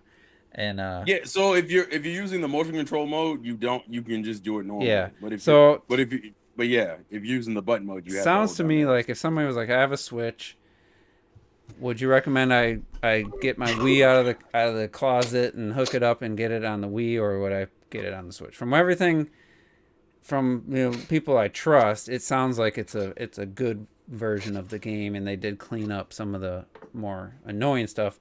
Not all of them, but I would probably. I looked up. Why is it in the closet, son? Mine right here. Well, listen, not everyone's like you, T. I was gonna say, from what I saw, there's a bunch of smaller changes. A lot of the handhold taken out, and a lot of the where it stops you to tell you something when you just want to get somewhere. They pretty much try to make it because let's be real here. The biggest complaint that people always talked about the game, or the most common generic consumer complaint was, there's too much dialogue and Fee never shuts up. That was like one of the main things I kept hearing when people started critiquing the game. So I get why they focused a lot on that, but at the same time, it wasn't like it was the only problem with the game. The imprisonment is the other thing. I don't trust that Fee shit either. Like, they said the same shit about Navi, and Navi is not that bad. They make shit to be out way worse. I don't remember her being a problem as much as just the other annoyances, like pick up a rupee every time you play the game. It has to stop and tell you. That bothered me. And that was programming problems. I think that had them. That was a bug. Yeah, Nintendo was saying. I don't think they meant for that to happen, but that was before the Wii couldn't patch. They couldn't patch. That's 2006 console. Actually, it could, right? No, there was like a Wii channel you had to go to like do something. Yeah, I've got that. I could literally show you. But that's what I meant. That was its way of patching stuff. It had. I don't. They never fixed that though. Was it? What was the game that? It was the big game that had it. Prime or wasn't Prime? I don't remember. Didn't like a third-party game like have a pet? Was one of the first games that had like a. Your patch was like a channel and shit. Yeah. Because I remember it being on the screen. Yeah, Skyward Sword. That's what you're talking about, right? That maybe it was Skyward. Yeah, it had Skyward for sure. I'll show you now. I swear there was a third-party game that just actually had a patch. My gamepad's died. I can't. I think you're too close there. Too close with your Wii remote. Yeah, I got it. I got it. See, that's where gyro would help. With like if it could use that for the OS. But it doesn't. This kept on tipping upwards as well. I probably put it temporarily on the. So why did you down? I didn't need it. Why did you need it? Did your save file get messed? Nope, mine was absolutely fine. I'm not talking. I just replayed the game on Wii, and I still don't remember her being that big of a problem. I'm just talking about from the channel. I'm just saying for the general public, most people always complain. Yeah, I don't remember her. I like my thing. What I'm trying to say is that I think those people lying. They just hearing what other people are saying. Yeah. They ain't played the fucking game. I actually did have a problem with Fee. That's one of the reasons I didn't like Skyward Sword. My problem with Fee was very simple. First of all, the heart thing that had to die. But what I didn't like about Fee is everything she said is, oh, Master, I detect an 85% chance this is there. Or like 60% chance this is there. Master, there's maybe a 20% chance this is there. But the bitch was always 100% right. It was never 20%. It was always 100%. Once, I really just wanted her to be in a room Retro, you were and just be like, different, dog. I know, that's a retro death. Yeah, but a retro. Like, come on, don't get. It's just a stupid thing to say. Like percentages and shit. Like, give me a basically she just wrong. Retro. I just want you to make a video. Be sitting there taking her fucking literally. She's just also. She's playing a character. She's pretending to be like a computer. He was mad that she would say 20, but she was. It was 100%. I want a new series on your channel called Retro Nitpicks, and it's literally gonna be every little weird thing that bothers you, and you will get tons of views. Because people will be like, "Why the fuck is that?" You know what I was thinking when I was playing the game? It's just me, man. This is what I was thinking when I was playing the game. I was like, "Damn! Every time I catch up to Zelda, I just get a glimpse of her and she's gone." Like the story had me sucked in where I wanted to actually encounter and have her and Link have a second to like catch up and chat. Like, no, it was always you just missed her. But that was just the carrot they're dangling for the story. That was to move you along. I said after I beat that game, I said that was by far the best story I've ever played, like in a Nintendo game. I legit, I had goosebumps at some points, and even like you got that one famous scene. I don't know if it's a bit spoilers. Actually, I won't spoil it, but it's just between Link and Zelda, and I was just like, this is legit the best interaction we've ever had with these characters. I love their interaction. Absolutely fucking phenomenal. And then you go. And then Breath of the Wild took some of that away. Who's better than Groose as a secondary character, like in any other Zelda game? Like no one. Groose is the arc. Yeah, but I think a lot of people. Right. I think with Fee. I just think a lot of people didn't like her character. I'm with T. That was that was a character. She was very important. She did not bother me at all. I didn't mind her as a character. But I think it can't just be the interruption thing. Because I think people forget how much fucking Midna interrupted you and stuff. Every time she came off, she would fucking pop up. That was just a Zelda thing. I think he's going. Yeah, I think we need to go down that way. Okay, motherfucker, I'm going down that way anyway. It's only fucking one way to go down here. Let's go. Oh Lord. But you have these characters, and I think sometimes if you don't like the characters, then that's gonna affect how you feel about the game. I thought like I forget what. She had to dance for something, like to power up your sword or whatever, and I was like, man, did they motion capture that? I always thought that was like really well done. And I will say, as somebody, I do like my nice visuals. It might have been Digital Foundry's review of it. They showed, and I forgot in the Wii game, I don't really remember. He was flying on the loft wing, and it was raining out, and it was like darker clouds, and I was like, man, I don't remember. And you could it actually was a really you're headed towards the whale and stuff. Yeah, and I'm sure if I look up a comparison, I probably remember it worse than it was. But I was like, man, I don't remember like the rain looking like individual raindrops and stuff. Like it looked really good, and I was like, I don't remember like anything like that. But you know, that's because that was only in that specific scenario. That's another thing I hated. You could never fly at night. You always had to like fly in the daylight and shit. And then people would like fucking stop you and shit. Yeah, there was no day cycle in that game. But nah, man, like nah. That's the kind of shit that annoyed me about the game. Yeah, they took a step back with the day and night cycle, because that was a staple of Ocarina of Time. That but I will say, like Clocked, you mentioned earlier about people saying, well, new games have gotten better standards.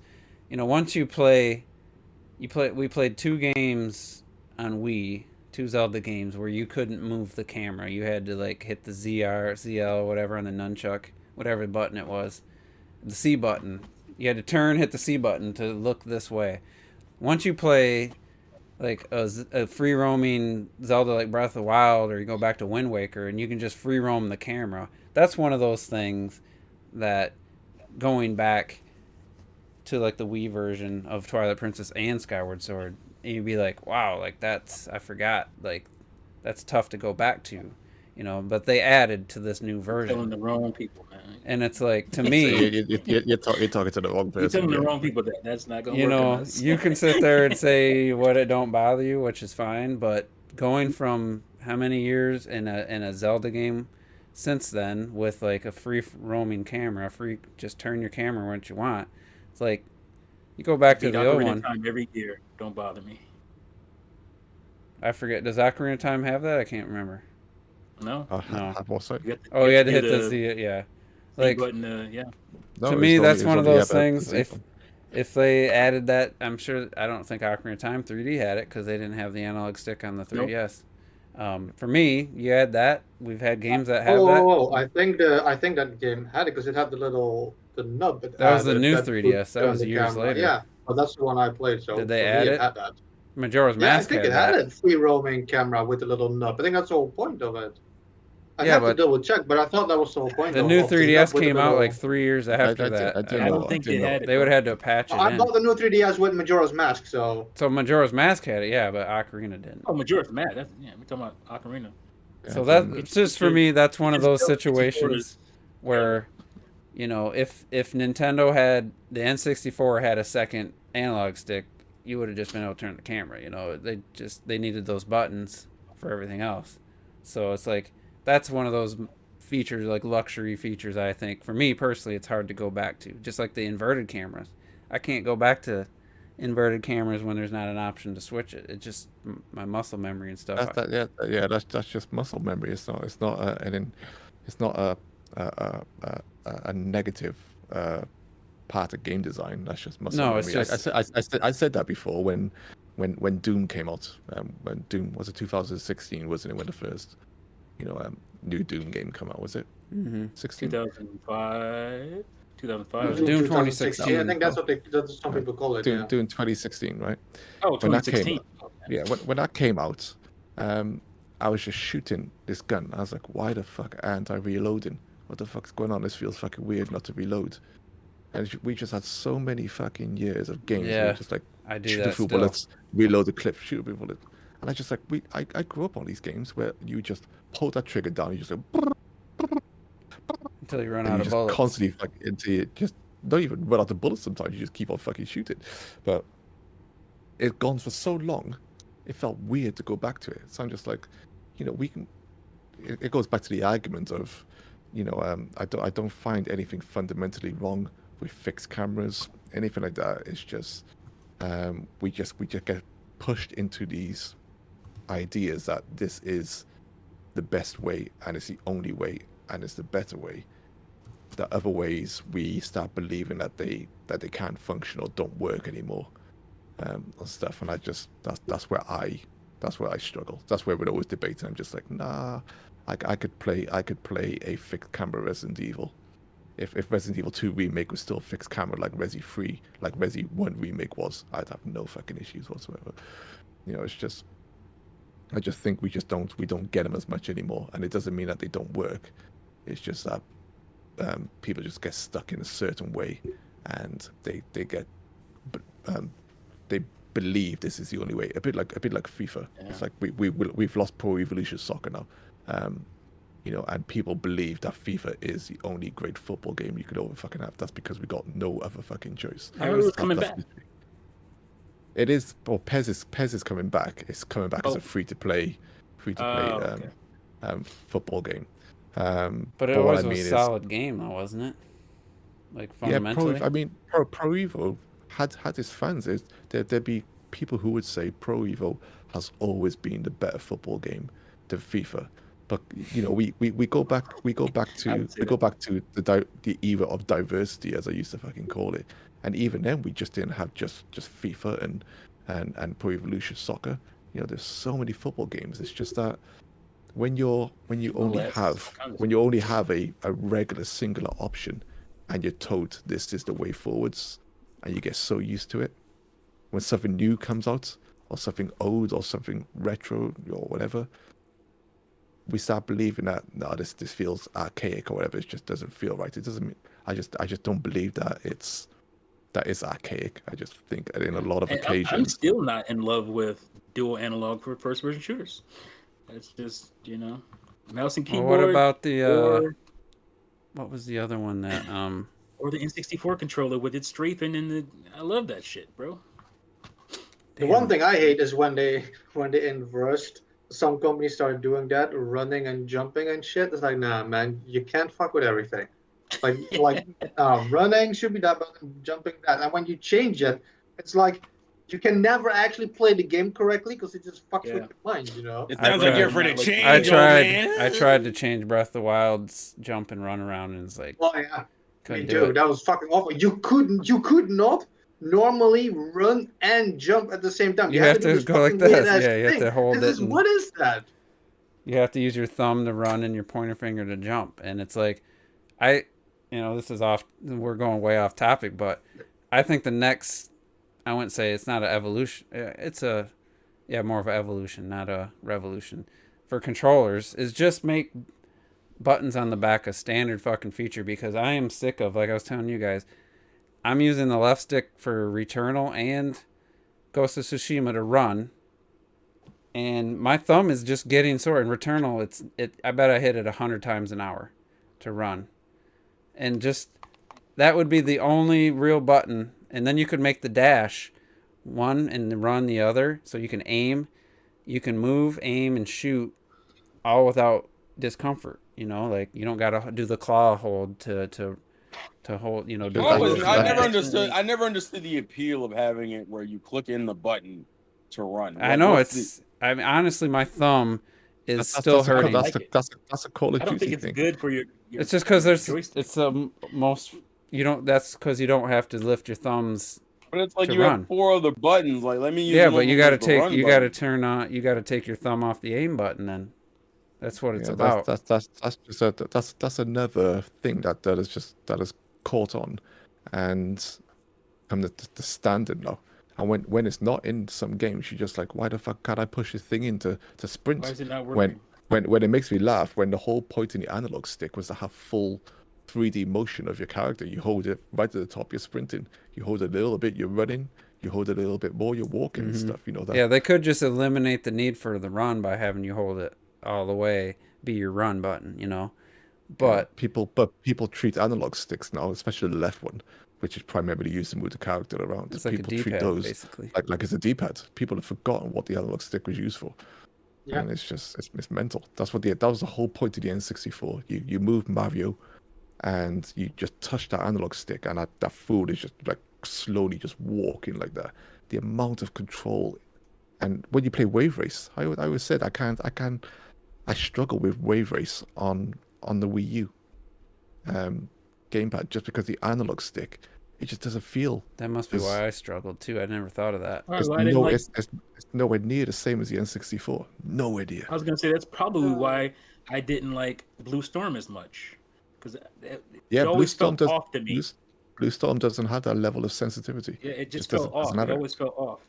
I don't know which game it was. If it was Breath of the Wild or Mario Odyssey, I think Breath of the Wild. I don't remember, but there was a game that had that. Yeah, where you have like the joystick, and it's like, when you don't have that range and shit. It's either like walking, and then walking fast, instead of like changing that fucking like rhythm and shit. And it's annoying because on top of that you have like run on an actual different button, and the fucking Joy-Cons, they already are like flat as fuck, so they have like no range and shit. Yeah, so I think the reason you want a run button in a game like Call of Duty is you don't want to have to try to figure out where that line is between moving fast and running on the analog stick, because then you're gonna be holding that stick. You need to know, like, it's competitive. You need to know, like, I'm gonna run right now, not where, all right, am I getting close to running now? Like, it just has to be that immediate response. So I don't mind it being a button for running on some games. It's just you need to have both thumbs on the stick and both fingers on the trigger.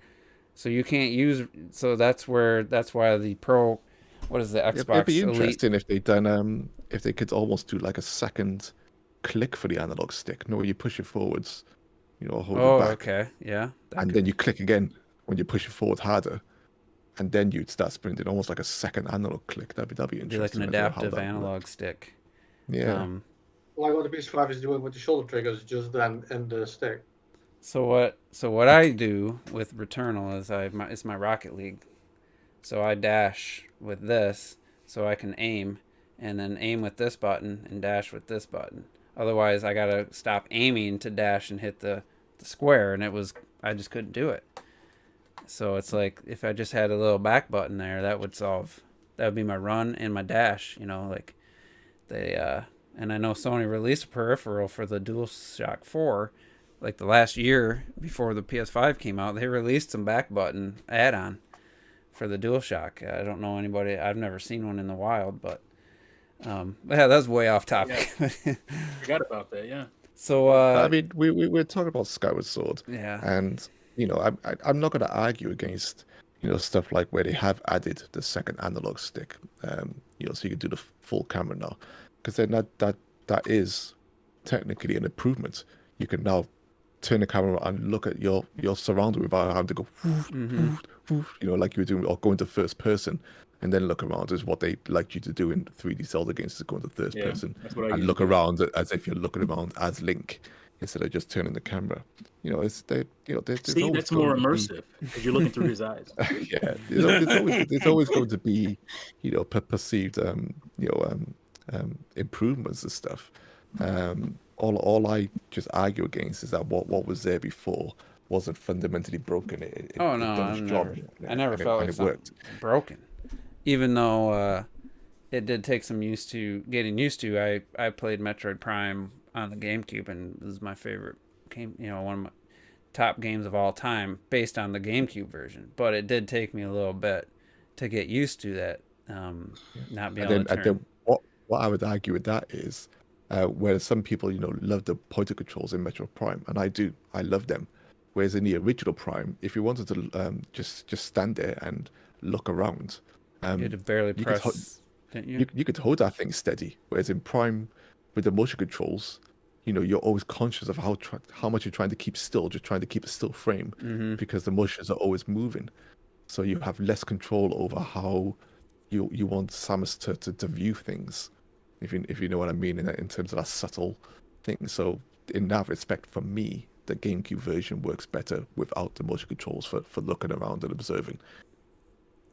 What was it? Wasn't there like her hand would go on her arm cannon, then you could hold the look cannon, around, and then on the GameCube, but you had to like press it a certain distance or something, otherwise it would strafe. Well, that was a cool thing as well with the analog trigger. You could feel a hand going almost slower onto a hand cannon, and you press it in, and then you could look fully around and stuff. In case Trail doesn't know this, the GameCube, you had to move forward, back, look left and right, and then to strafe, you had to squeeze one of the triggers. You could strafe, right, and then if you squeeze it further, then you could. Then she'd put her arm on her hand on her arm cannon. Then you could aim around. It was with the one analog stick. Oh wow! It's a very unique. But then the strafing was primarily used for when you're in combat, not for. Yeah, because basically what it would do is you would force the lock on. So instead of moving, you would just go left and right. Right. Even if there wasn't an enemy. And it was, so I got to the point where I'd be, because otherwise you'd have to, let's say you had like an S shape, like walkway, you'd have to go, then you'd have to turn left and then move forward, turn right, then move forward. Well, I got it, so I just started strafing through it. I just barely hold it, and I figured out a way where I didn't have to do that. I could just strafe my way through like a zigzag. That's why for me, to this day, I would never choose to play Metroid Prime on the GameCube, having the motion controls. Using any of that, I thought that I have to play it again maybe at some point. I thought it just always like locked on the enemy, like Z-locking and shit, and then you could just like double tap to boost around and shit. You press once you lock down with the left trigger. You could like move left and right there with the analog stick while you got the trigger held down. And then if you wanted to boost, you press the B button and you boost. Yeah, exactly. That's what I always did. Yeah, you could, like, that's basically what I described. Well, you would, shit, right? That's why you be hating on Prime too. Instead of like turning and going this way, I would just pretend like I was gonna I activate the lock on, so I could move more in that circular strafing to get around stuff, and that for me was more efficient. But once I played with the Wii Remote and Nunchuck, it felt like, this sounds cheesy, it felt like coming home. It felt like that's how the game was meant to be played for me. And I could never go back. That's one that I honestly, not that it was bad, because it's still, I played it, beat it. I played on hard mode and got all the way to Meta Ridley. I don't think I never beat Meta Ridley at the end. Just to answer Nick, was it Nick? Nicky D. Gazzoro? Sorry if I butchered your name there. But I'd be absolutely stunned if Prime 4 did not use dual analog sticks. I'll be stunned if they. It doesn't have to be all Call of Duty-esque in the way you run in, you slide in, you jump. Like, just still have it basically play like Prime 3 with motion controls, but with a dual analog. Yeah, I have gyro. Pretty sure. So yeah, I think gyros for sure. And I'd be all for split Joy-Cons as well. Split Joy-Cons. I hope it does have it. Looking around with the right one and stuff like that. That would be sweet. I would actually consider. I'd probably get what T has, those wireless split pad pro like Joy-Cons or something. I'd have to get something. What are they called? The Beanbox. The Binbox. Yeah, but what don't they have, T? Do they don't have gyro, or is it HD rumble? No, they have everything. The only thing they don't have is the camera. Oh, the IR camera and the NFC reader. Gyro, they have everything. Okay. Maybe not NFC either. I don't think they have that. But okay. I mean, I would be fine if it just controlled like Splatoon. Honestly, someone just said, "Be wild," just proud of Splatoon. I wouldn't be mind if I could play like that, and maybe, give me some adjustment so that it's as sensitive or as I want or not. I want a more smooth experience, or I don't want to be snappy with it. The one thing, now since we're talking about Metroid Prime, the one thing that's going to sound like a Retro Death nitpick, but one thing that didn't work for me was the lock-on. They made the enemies so that they knew you're going to have greater precision. So I felt like they made the enemies move around more and get in positions where you had to use the aiming. And I've said this like a dozen times over the years, but they didn't account for your shots, basically the little pellets and your basic gun, having the travel from your gun to them, and it wasn't instant. So you got this precise aiming, but then if I aimed for something, by the time I shot, the bullet started moving, it would move. So I had to start trying to predict where it was going to be instead of shooting where it was. I remember it was like the first or second boss, and it was in the which Metroid you playing? Metroid Prime 3, because the other two just still had the lock-on auto aim stuff, and the enemies weren't constantly doing this. And you could still lock on in Prime 3. You could lock on, but not still have full motion. Yeah, but what I'm saying is, he's moving, I aim, I shoot, but my bullets have a second of travel time, and by the time that it gets there, it's already moved. So what's the point of this precision aiming if I have to guess where they're going? I have to start shooting where they're not, so that by the time the bullets get there, that's where he is. And to me, that never worked right. I never felt. I mean, I beat the game. Obviously, I enjoyed it, but I thought that they needed to get rid of the. Hey, we need to see her shots like the original game in these pellet forms. Let's just make it instant. If you're giving me this precision, that's just one little. I can understand. We actually like the wave beam. Isn't the wave beam like almost as good as instant? I don't know. I just know I had to. I'm probably half my shots were just. Oh, the wave beam travels as well. All the stuff travels. Yeah, like if it had a counter for your aim, your accuracy, it would have been like, I'm guessing it would have been the 20%. best one. The one that was instant retro was the lava one. Was the fire? Was the that's what I was thinking of. Was the plasma one, and that was like a beam, wasn't it? It's like like that. And that was in Prime 1. So that's just one of those things. Did you hear? Darksiders 3 is coming to Switch. Yeah. I saw somebody said that, and I tried looking it up earlier, but I couldn't find a source yet that confirmed the real thing. Is it the cloud version, or are they porting it? No, it's the full-on game. Now people will like it. Yeah. Damn. How many years has it been? Will it be 2 since it came out? Has it been? That game needs more love, man.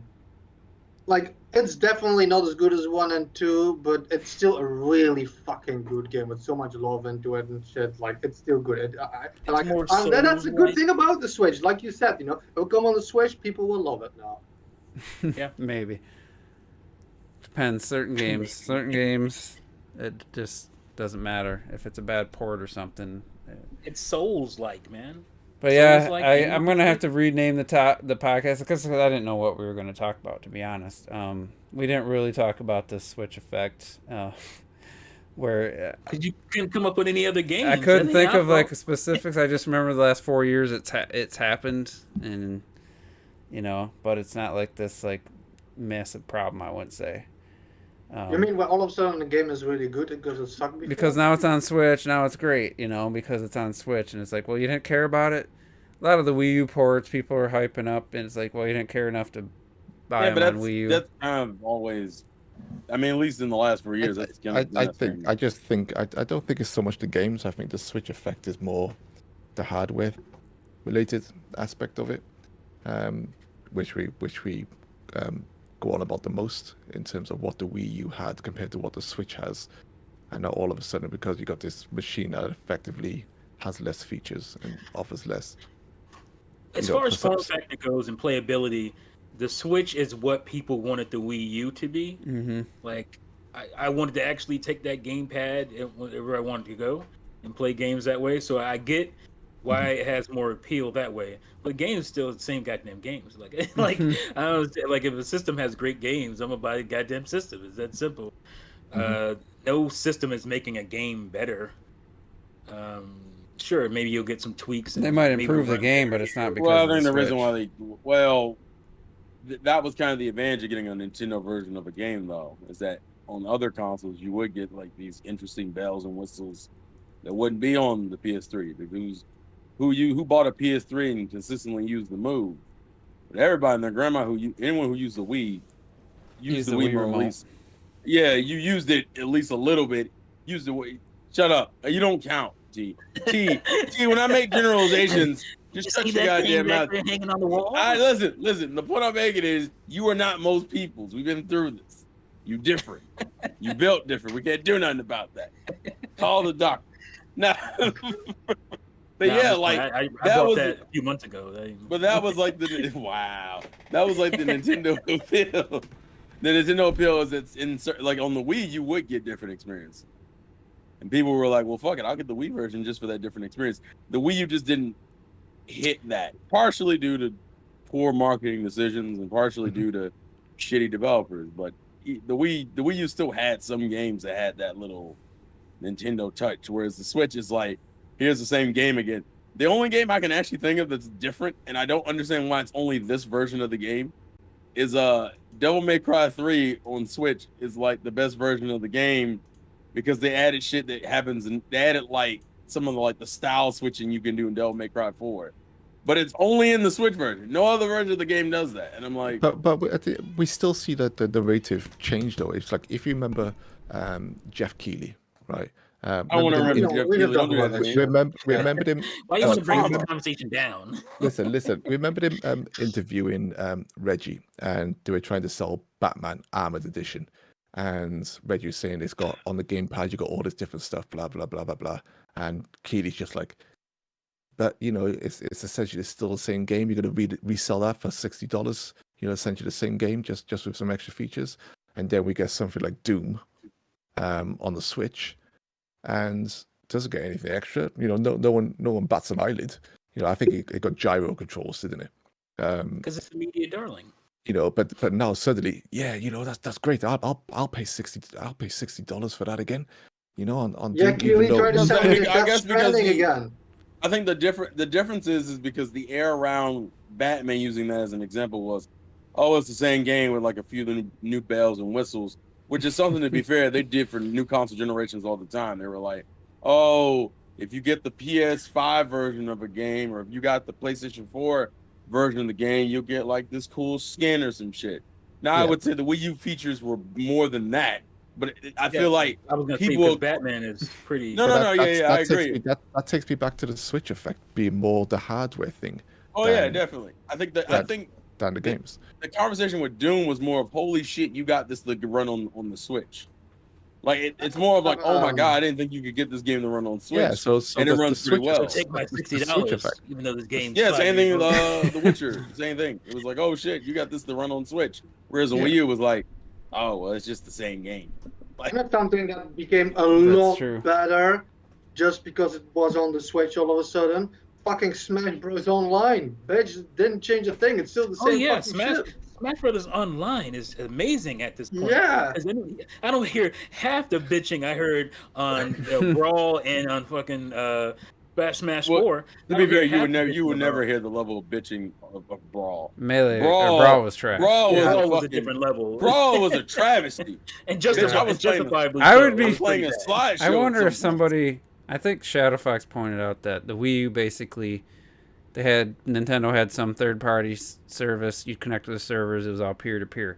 I don't know that the Switch version of Smash is any different, because if clocked it, if you had to reset your router once or twice, and it made a huge difference. So how is that running off of? How is that any different than the Wii U, where Robert didn't have his wired, and then like, dude, every time you join, the connection gets bad. He's like, oh, it's not wired. Like all of a sudden we can send messages or anything either. So then he finally wired it, whatever, and it's like, oh, now it's fine. It's like, I don't know that there's. I wonder what the actual difference is between the Wii U Smash 4's online, because. If you have somebody with bad connection, it's laggy. If you don't, it's fine. Most people who talk about, at least the people who play Smash consistently, still say it's about as good as the Wii U one. That's what I would have. Yeah, but some people out here talk about that. It's the same thing. Like people were like, that's why I said like, but like it is the same thing. People pretend like it's better and shit. Like I still don't see you guys fucking send me an invite when I'm playing Smash. You got to put in the fucking codes, find the goddamn room, go in there, still waiting to play, and it plays just as fucking smooth. Yeah, the fact, we talked about this earlier. It's been a while since we talked about Nintendo Switch Online and how shitty it is, but the fact that you just can't send an invite. Oh, Retro Death clocked it at T. They're playing, they've got Smash, they're at the main menu. Send them an invite. Like, you can do that in Rocket League on Switch without, it's just no thought to, it's just there. It just works perfectly. Well, the problem is that it's a game by game basis. Knockout City does it. Knockout City can do that shit. Yeah. And you're telling me that it's like Nintendo figured out how to use a proper invite system like 3 years too late, and then you're just kind of like, well, now unless new games you make it a default, a game has to opt into it. It's not like they just automatically do it. They're still releasing DLC for Smash. Patch that shit in. Imagine what imagine if that's the next update. Like, hey, you can invite your friends to a lobby. They'd have to completely redo the lobby system because it's it's not set up for that. You can't even change the rules without getting some of the rules you can, but not the ones you want usually. And it's just mind-boggling that not only is it no one's complaining about it, but people make up excuses that, well, that's what you get for not buying the Wii U. Like, they actually come up with defenses. And it's that, I think that's the Switch effect covers so many different things. It's like this, you feel like a battered wife, with the Wii U, with all the shit that it got. And I felt like I was the defendo because I'm like, yeah, your complaints they're not really valid though. Here's why. This is why the system's good. It wasn't like I'm going to ignore an actual fault, an actual flaw and pretend like it isn't there. Like, I'm like, no, you said, you don't, the library isn't good. Well, look at this. Look at all these exclusive games. Look at this 20 exclusive games that are, pretty high quality. Almost all of them. Like, more of it was like counterpoints. It wasn't just like, oh, I'm going to make something up. Oh, 32 gigs of RAM or internal memory. That's perfect. That's all you need. No, I wasn't saying that. I should have had more. Should have had an Ethernet port. I wasn't trying to make excuses. I don't feel like people who liked Wii U were making up excuses. They were just trying to convince people, hey, you're wrong. That's wrong. Or this is why it's a good system. It felt more like that than just diverting complaints and making up random things to just to win the argument. It's not, you're not even like, you're not even like, you don't even believe what you're saying. You just, so, you hope they don't believe it, because if they do, well, yeah, that's the hope. You hope they don't believe what you're saying. Because good God. And it's like T said, you were the biggest fan of the Switch, Joy-Cons and all that. It's not like you want to hate or not like the Joy-Cons. It's not like you want to complain about them. I was excited. Like, everybody wanted, a lot of all the Wii U fans, wanted the Switch to be better. Even if you loved the Wii U, you wanted it to be that plus some, so but I think we're about wrapping this up. Hoping it was going to be, like I said, I was hoping it was going to be my favorite Nintendo console of all time. I fully expected that coming out of 2017. I was like, oh, shit. Yeah, even some of my early videos, I think one of the earliest ones, I was just like, man, this could be my new N64, the way things are. Yeah. That's how I was feeling in Christmas of 2017. It all went wrong. Remember your video about the greatest trilogy of all time could have been Age of Calamity, Breath of the Wild, and Breath of the Wild 2. Do you still feel that with now that you played Age of Calamity? That's no knock on. They just took the story in a different direction. I loved Age of Calamity, but it's not a Breath of the Wild level game. It's not a prequel to Breath of the Wild like we thought. But I actually like it. I just what I mean, it's not like a Breath of the Wild level game. Even though I did love some of the epic story moments of it, just as a game itself, it's not of the same caliber, Just not. So I love it. I love that it Ryan Johnson to me. It subverted my expectations. I actually like. And I should have kind of always known that from a Warriors game, but there's no slant on Age of Calamity. I think it's a fantastic game. I absolutely loved every second I played it. I think it's great, but in the context of where I've got Breath of the Wild fucking up here, Age of Calamity is just down here. But we're talking top tier cromness of video games. You know what I mean? So. I thought it was going to give us it gave us some heartfelt, like, impactful moments in a different way, like when I love the story. The dead champions, came back to or the future champions came back to save the original. Yeah. I didn't see that coming. So when that happened, blew me away. Spoiler alert. I was it is spoiler. Lol. Terrell, Retro, I hope you finished the game. But I just expected it to be all right. They're gonna die. You're gonna have to watch this one die, this one die, and this one die. That would have been pretty sad game to watch. Pretty tough. Yeah, we were all expecting to see that. So that's what I thought. Somebody asked a question, and then we'll get out of here about Fatal Frame. Yeah, it's gonna be interesting because I played That's gonna be a weird situation. I played it in what did they call it on the Wii U? was it portable mode? What did they? What did you call it when you put it on the gamepad? Off TV. Off TV, yeah, off TV play. Yeah. So it can work, but but like to me the best part of that game was the combat, and that gamepad made that combat. I think with gyro it could work. I don't want to do it. I'm with not saying it's analog impossible. Sticks.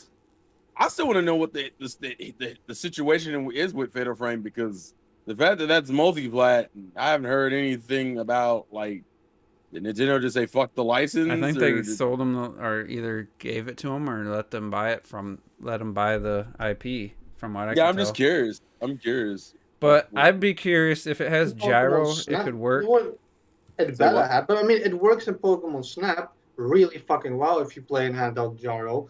I do understand what you mean, where if you have the TV, it feels like you're in the world holding a camera, and you just won't. Well, yeah, because you could look at. Yeah, I mean, I would say that was probably the most immersive Wii U game. Yeah, exactly. Because you could see that Ghost is coming to like from your right side, and oh shit, I gotta turn over here. I mean, I think you could you only see the spirits on the. On the camera, I thought. Yeah, exactly. That's right. I think you could. Yeah, so you had to look around with that. You couldn't only see them when you held the camera. You could still see them on the TV. Yeah, kind of. But they were like a haze almost. Yeah, exactly. Yeah. Yeah, I think you could like pinpoint where how to take the shot. When you use the camera, that's when you could focus on them and I hate it. If you have a Wii U, I wanted a physical version so bad. If you have a Wii U, just buy it, because it's digital. It's not going to be physical unless you. I don't think it's physical on anything. That's the problem. I didn't buy the Wii U. I didn't buy the Wii U game. I played. I got Project Zero on the PlayStation 2. Right, that's the early days of that series. Yeah. That game scared the fuck out of me, and I never went back to the series. So I was never gonna buy the Wii U game. So God, it's such a good scary game. Scary fucking shit. It's a scary game, but that combat is so much fun. It was fun. It is. It is really fun. And plus, like, it's a gorgeous game. Yeah, it was. Koei Tecmo. I give them credit on it. I just want to play it. Wish you give me a goddamn cartridge. Fuck. T bought it digitally, never played it. I will buy that game again. Otherwise, no. I'm depressed because I want to support the game, but I'm also mad. That's justification for porting the game. Hey, it was digital only. Well, here's a physical version now on the Switch. That to me is literally in itself. As long as it's a good port. That is all I needed for that game. I was like, if you give me a physical version, you're getting money just because it's physical. I think even here North Americans don't care about that series. Sorry, Retro. First off, I want to hear that shit from you, Clark. Y'all got a physical version over there. Yeah. I got a sexy collector's edition. I think wasn't it like I don't know if it was a steel book, but it reminded. I have a sexy collector's edition with art books, steel book, posters, cards, and shit. That's because the Nintendo Europe was on some different shit, man. Nintendo Europe was like Wii U was very nice to you guys over there on that. You got Bayonetta 1 physical. Children. Bayonetta 1, man, Bayonetta 2 got like a replica of the book and shit. You could open it up. You know what I should have done? I should have. It was I should have paid. I should have paid either Clock to the Retro. Satoru Shiobata. Dude, like I would have done that for you. Like but I didn't think to do it at the time. OJ in the beginning was like, biggest Bayonetta fan, this and that. I'm like, you want this edition? I can just get you this edition, ship it to you, and I just never heard from him. So like, I can easily do that shit. Like, I should have thought about it. Can you get it now? You should never hesitate to ask. No, there's no way. Shit, I'd be surprised if you could get it now. That's Solus edition. I think that's what they call it. Like, it's kind of crazy. You know what? Fuck it. You guys get the fucking scarf with the goddamn Hyrule Warriors. Warriors stuff. Yeah. Fuck off, man. Fuck right off. Fuck right off a cliff. Jesus Christ. Like Nintendo just went all out trying to sell us the Wii U over here, and you guys got like screwed on all of that. By now we're all the same on the Switch. Everybody's the same. Now nobody's getting shit anymore. Yeah, shit. I couldn't even find copies of this, and this just came out. Damn. My God. All right, so we'll get out of here. It's getting late. I was trying to remember how this played off TV. Oh wow! What the fuck? I'm so sick of T, dog. You ain't get this over there, did you? Is that? Oh, you're actually playing? Yeah. Where's the move? I wouldn't mind replaying that game, honestly. Oh my god, that for the right or wrong reasons doesn't matter. The Project Zero limited edition. The Project Zero limited edition on eBay is £300. That's what I thought it would be. Oh, you can turn the camera. No, that's a limited edition one. Oh, look at that. I think people's biggest. I'll pay you. People's biggest issue with that game was the tank controls, and I'm like, man, you're like a 17-year-old girl in the middle of the woods at night and it's raining. Okay, like, so I'm playing it as if Zero Suit Samus. You're gonna have to get into a fight, which I know, but I'm just trying to see how it worked without two screens. Trying to get an idea of how it might play. So I think that'd be fine with gyro controls. I hope they add something to it. If they add something to it, I'd be way more inclined to get it. Yeah, this does look good still though on this screen. Look, I thought it was one of the better looking games. The problem was that it was marketed poorly. Especially with this outfit. Looks real good. Anyway, we're gonna get out of here. Why are you wearing that outfit? That's the best outfit in the game. I'll take that over what they cut out. Make sure you go watch my latest video. Oh god! Shameless plug. Do you have one? On the Vectrex. I got you. Jesus Christ. Well, yeah. Thanks everybody for tuning in. Good discussion, guys, and we'll be back next week. Peace. Peace. No Switch update either.